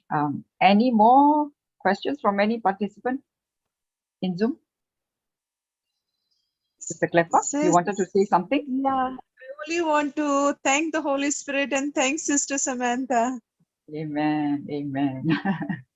Yes, yes. Thank you, Sister Holy Spirit. Samantha. Yeah. Thank you. Oh, Yeah, now after a long time. Thank you all, sisters and brother. Thank you, Sister Samantha, very much in special for the inspirational spiritual words that you gave, comforting, encouraging things that you taught me today. We really appreciate it, sister. not me, sister, not me, not me, not me. It's the Holy Spirit. Okay. Thank you, Holy Spirit, for being with us, for enlightening all our brothers and sisters. Thank you for Yes. this beautiful time together. Yeah, Amen. yes. Amen. Because Amen. that's what was anything of us. We are nothing. I'm nothing, sister. If I don't have the word of God and what God have made me become today, if I don't hold on to his word, I'm probably not even exist anymore. Including all of us. I don't know where I would be. Oh, isn't it? And that's why, in 1 Peter 5:10, sister, it said that all the suffering that we go through, it's just a short suffering. You have two choices: the suffering that goes on forever and ever, the agony, the worry, the fear, the stress, always on with you, or you come and know the truth and learn the truth, and then to get rid of all that what is in the old, and now you come out and you live this wonderful, amazing life that Jesus had come to live in abundance, not just a normal life like Brother Drew said, life in abundance. You say, God loved us so much. He didn't want heaven without us because our name is already written in heaven. So he brought heaven down on earth. He bring Jesus down on earth to demonstrate how to live a life on heaven on earth. He demonstrates to live the way, the truth, the life that we should be living to become more like him. And whatever you are going through, look at Jesus. Jesus, you didn't say a word. 1 Peter 2:22-23. When people insult him, he kept quiet. So Jesus, I'm not going to say a word. When you have to do things you don't want to do it, you say, Jesus, I'm here to serve, not to be served. You see, when you do that, whatever you are feeling inside that the thoughts given you will destroy it. Because when your mind, your heart is on Jesus, and Jesus' power come and destroy that. So all you have to do is say, Jesus, everything, Jesus. So Jesus, I want to know you. I want to have a relationship with you. I want to feel your love. I want to know more and more of you. That's all you need to do. Praise God. Praise the Lord. God.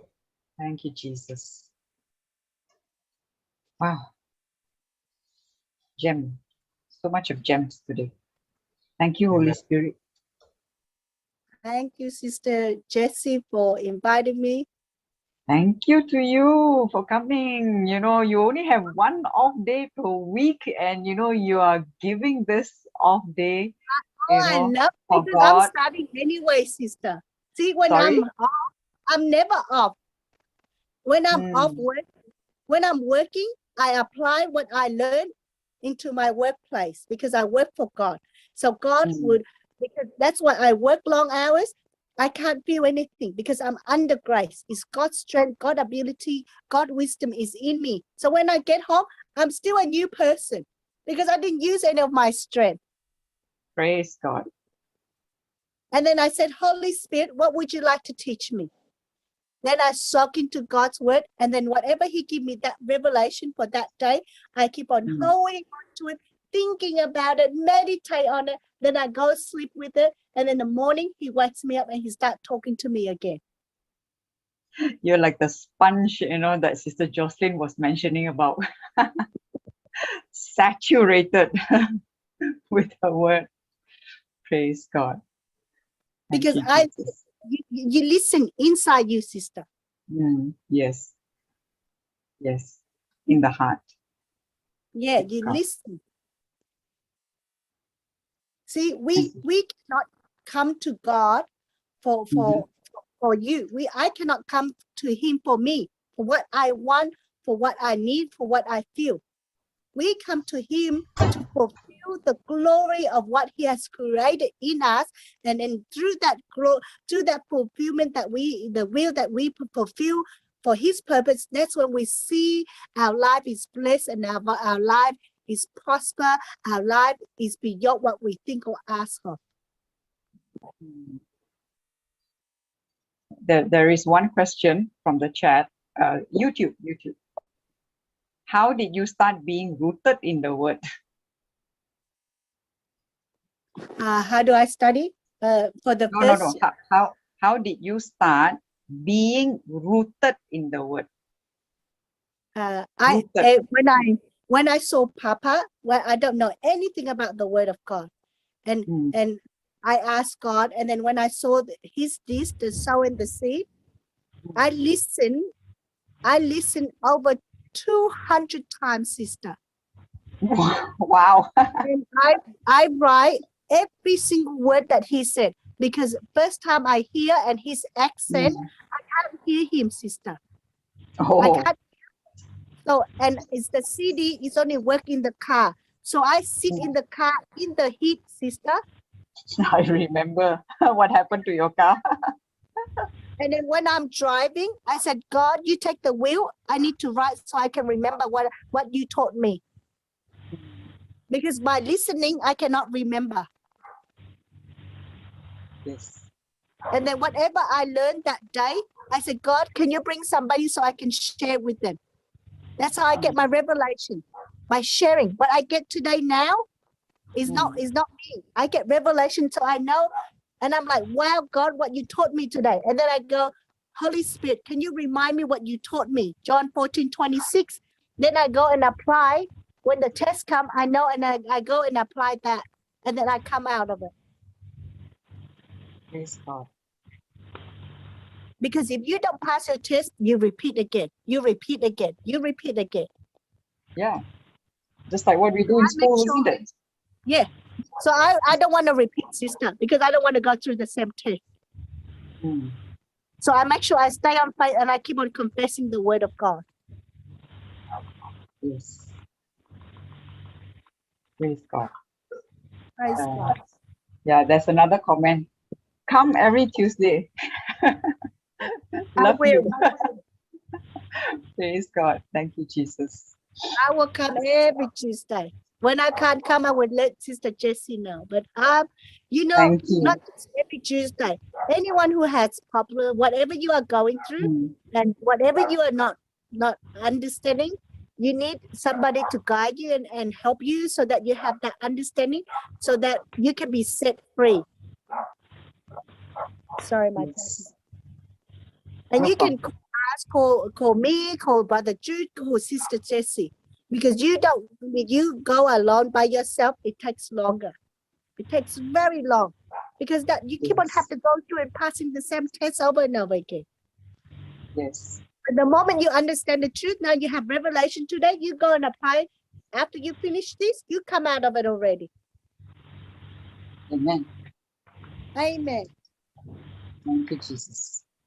Yeah, I'm putting your testimonies for people on the YouTube. Praise God. Praise God. Thank you, Jesus. Yes. You put up online Thank you. shopping. You call Sorry? all the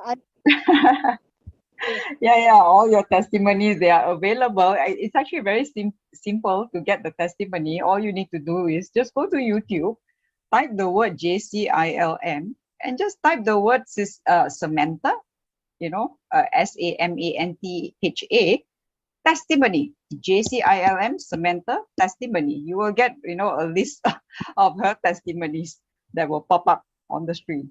Okay, it's very simple. You all can, get it if you have access to YouTube.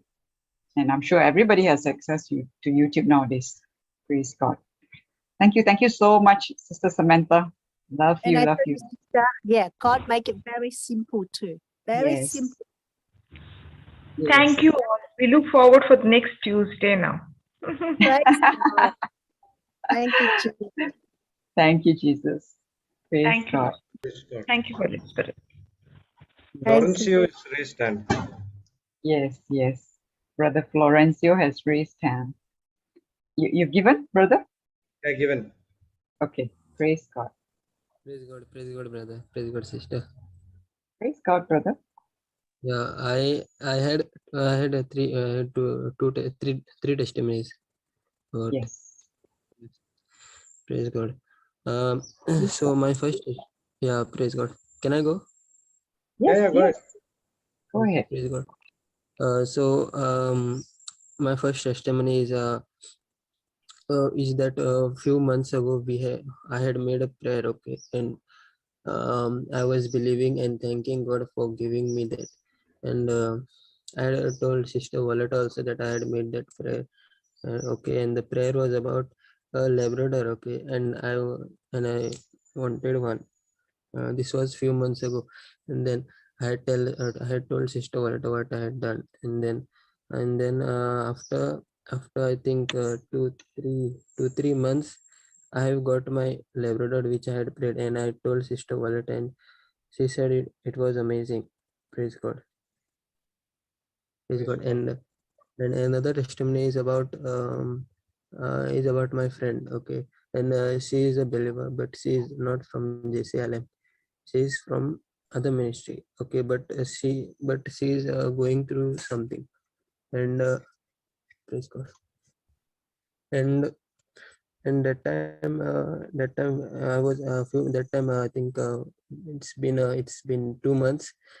2 months ago, I was sharing her with the word and telling her why she is not in the word, and she was in the word before 5 years ago, but then she stopped being in the word. I mean, she's not in the word like how we are, okay, and I told her why she is going through a lot of sufferings, like tensions and all that. And I was explaining to her. I was telling her the word of God and telling her to be in the word. So she was telling me, how can you? She was telling me that how can you tell? I'm just 1 year born again, and she is 5 years.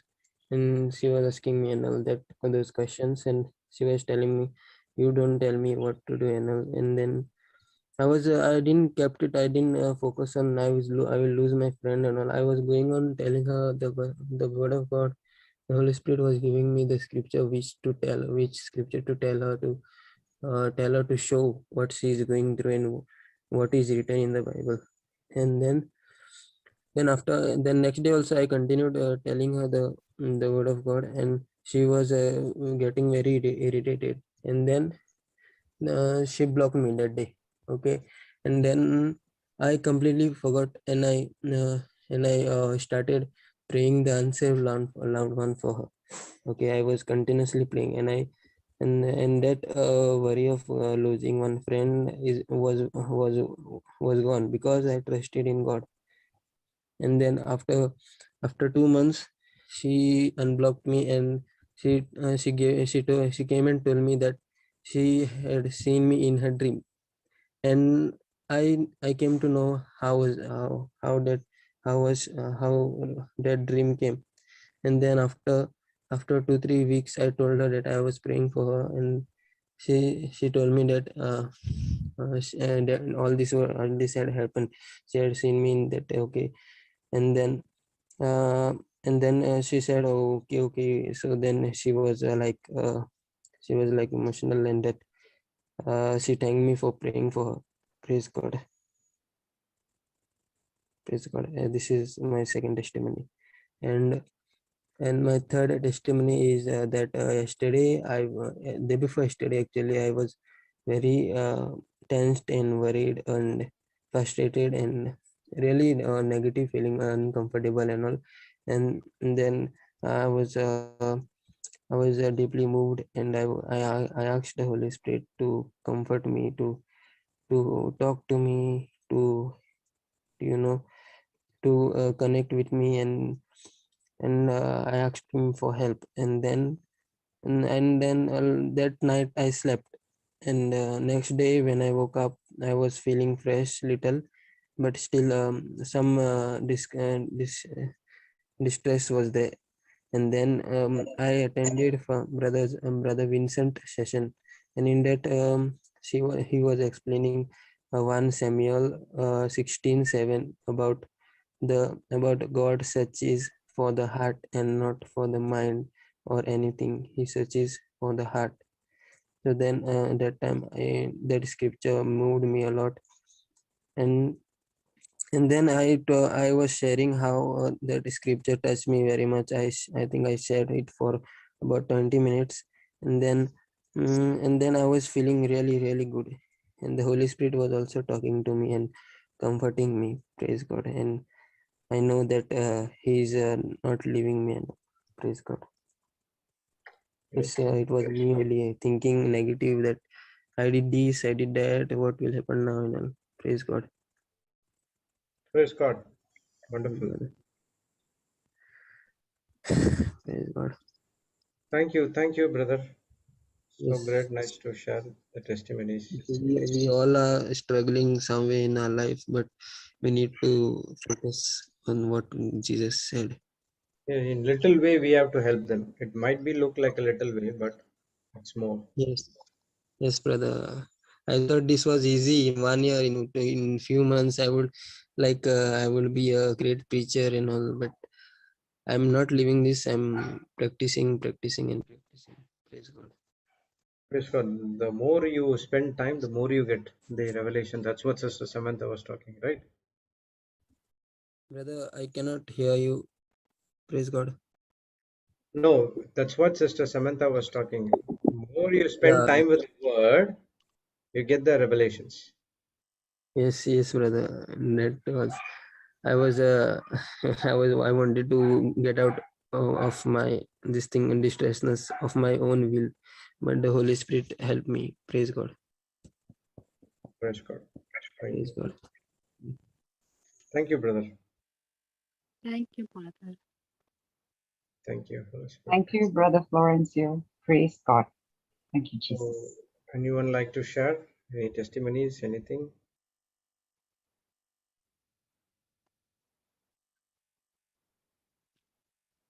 Okay, if not, we will start. We'll meet in the next class.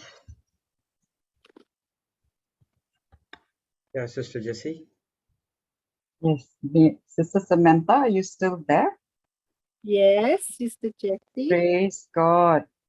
Praise God. Would you like to make the closing prayer and release that, that anointing of the thirst and hunger, to study that word? Yes, I was thinking that, and then you say it. Praise God. Praise God. We all, want so much of that. Praise God. Thank you, Jesus. Thank you. Thank you, Abba Father. Thank you, Jesus. Thank you, Holy Spirit. Thank you for choosing us. Thank you for opening our spiritual eyes, our spiritual ears to see you, to hear you, Lord. We are so grateful and thankful, Lord. Lord, I thank you for everything that you have done in our life, Lord, as you have blessed me so much, Lord. And I now impart all the anointing, the blessing, the abundance, the favor that you have poured in my life, Lord. I impart to every one of my brothers and sisters, Lord, that you have overflowed each and every one of us with understanding and wisdom increase within us and make our memory become perfect. Thank you, Lord, for open our spiritual eyes to only to see you and know you, nothing else, Lord, that you have called us this life to live, Lord, the life to live in abundance, Lord. And we believe, Lord, we believe that is all we see, your goodness and your mercies everywhere we go, that we see only you, Lord. Thank you, Lord, that you have made us become rich in all things, including speech, all knowledge, in love, in grace, in peace, in joy, in health, in wealth. Thank you, Lord. Whatever you bless me, Lord, you are impart everything to all my brothers and sisters, Lord. And I thank you, that I believe each and every one of us is receiving the anointing, the fire, and the love of God right now in Jesus' name. Thank you, God, that you have made our life worthy to the life that you call us to live. Overflow us with understanding, with love, with joy, with your power, that everything that we do, Lord, we do in faith, bringing glory and honor to your name. Thank you, God. Thank you, Jesus. Thank you, Holy Spirit, for teaching us, for guiding us. Let us always acknowledge you in everything that we do. Thank you, Lord, for the simple teaching that you have taught us. Whatever we learned today, the revelation that you have given to each and every one of us, Lord, help us now to go and apply it, to see that your word is true, it's alive, and it's active. It's so powerful. Thank you for your word that has already transformed us in Jesus' name. We make this prayer in Jesus' name. Amen. Amen. Amen. Thank you so much. I have actually just received a private chat. Is it okay if I send to you, Sister Samantha? Yes, because it's private in nature, so I'll just send to you and maybe you can help with the scripture. Okay.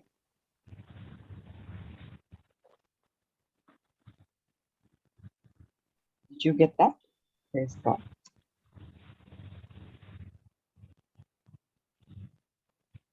Thank you, Jesus. Okay, I've been given the permission to read the question, so I'll just read it.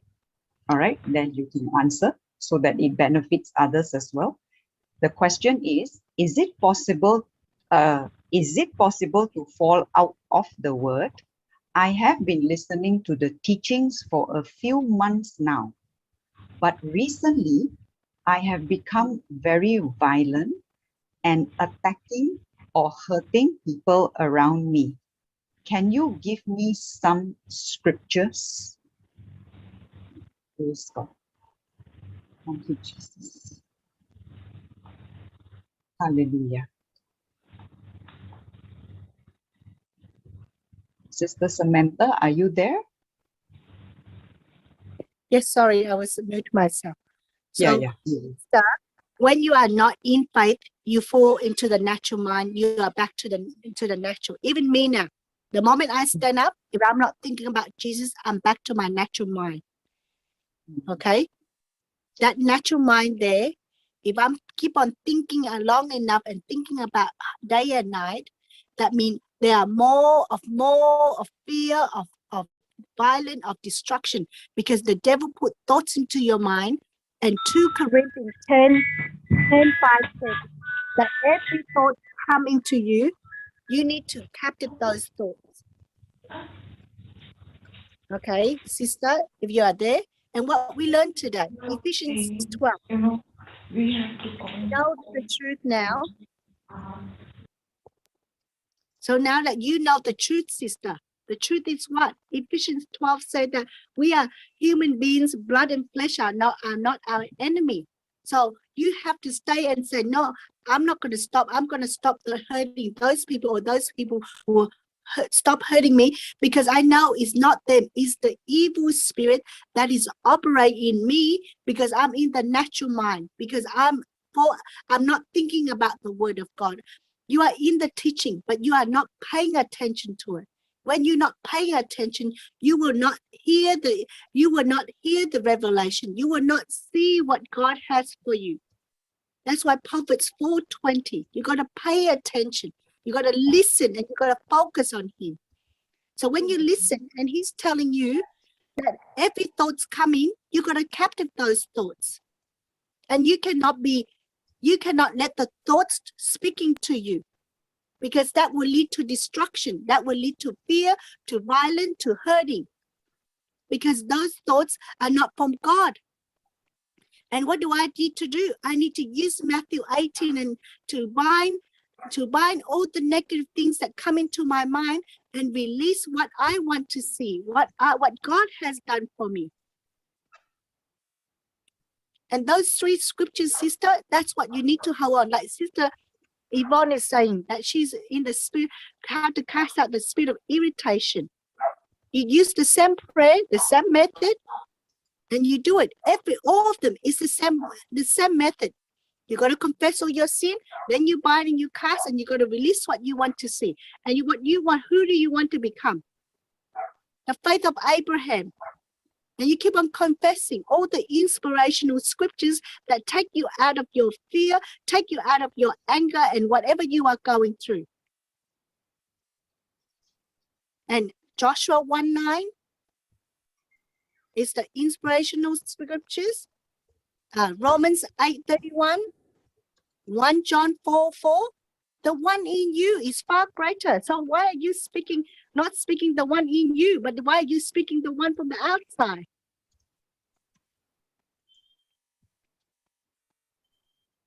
Romans 8:31. Those are all inspirational scriptures that after you confess all the wrong and bind and casting, you need to stay on these scriptures and meditate and thinking and speaking all the time over and over, so that when you keep on hearing it, and then the faith comes, will give you understanding, and then you have the revelation, the secret is revealed to you inside you, and that's when you believe and you speak. That's when everything comes to pass. Praise God. Praise God. Praise God. Put all the scriptures on the chat. Yes. The person said, thank you so much. Praise God. Thank you, Sister Samantha. I know. Thank you, I'm just Sister, for the question. Praise God. I'm just all scriptures. I'm sorry. That's all I know. That's all we need. Yeah. What else to fight with other than the mighty weapon that God has given us? Because that's the only weapon, no other weapons. We cannot fight against flesh. In the spirit, we have all the armor of God. The soul of the spirit is when you speak the word will defend and attack us. And also praying in tongues. Praying in tongues. Yes. But when you pray in tongues, sister, see, when you pray in the shalakabalaka, but your mind is still free, right? When you pray in tongues, unless you focus on a scripture. Yes, your mind needs to be on the word of God. If you're praying for healing, you gotta imagine, you look at it, you pray in tongues, but your mind gotta match what you're praying. Your focus is on Jesus because you are in the spirit. So you imagine Jesus on the cross, do the exchange divine, that he's taking your sickness, whatever is inside you, okay, and you exchange, you get whatever is in him is now flowing to you. You pray in the spirit. Amen. Yes. Amen. So right. Thank you so much. Thank Praise you. God. Wonderful. Praise God. Thank you, Sister Samantha. Thank you, Sister Samantha. Thank you Brother all. Jesse. Thank you, everybody. Please come with question next week. I love it because I'm learning too. Yes, we all are. Praise God. So get ready your questions Tuesday. Okay. Holy Spirit is going to And reveal. if you can't wait to next week, you can call me and Yes. Correct. message Yeah. and call. We've shared Sister Samantha's number. You can always give her a call. That is after 7. Did you say that? After 7? After this hour, I finish work and you can call and I will explain whatever you are going through and I will show you where you go wrong and how to walk in the Spirit, how to think like a mind of Christ. Praise God. And after 7 is actually Sydney time, isn't it? Australia. Yes. Okay. I must announce, they might take it as IST. Yeah. Praise But God. if you message me, I always call you back. I always arrange the time. Okay. So they can message you. Yes. Thank you so much. Praise God. Anytime. Praise God. Thank you. God bless you all. God Have has a blessed blessed us all. Next Tuesday, we'll do a little bit of session on praying in tongues. Please. Yes, you like? Sorry? Yeah. Is it okay? We can do a little bit of the session to praying in tongues, please. Meaning you want some teaching? Is that what you meant, sister? I want to be recharged. Sorry, you want to be? Wants to pray in tongues. Yeah. I want to recharge my praying in tongues, basically. She got the teaching, she had it, but it's not Yeah. yet over. Sister, there's many group, like Sydney group pray in tongues right now at 7 o'clock. If you want, I can give you there are many people joining. Yes, please. You have my mobile. No, you can just send me the link, sister. So I will go ahead and do it. Yeah. There's a lot of group that are praying in tongues right now. So Sydney group is Tuesday, and we are praying in tongues right now, and I'm sending to you right now, sister. We have a chart actually of all the schedules. Already done, sister. Yeah. Yes. Praise God. Thank you, Jesus. Yesterday, I just say a quick testimony. Yesterday on Sister Do Merit Sunday, one sister asked if she pray in tongues, and both of us make a prayer and show her 1 Corinthians 14 about the gift of tongues. Less than 10 minutes spoke in tongues. It's so amazing. Praise That's how God. Amazing God is.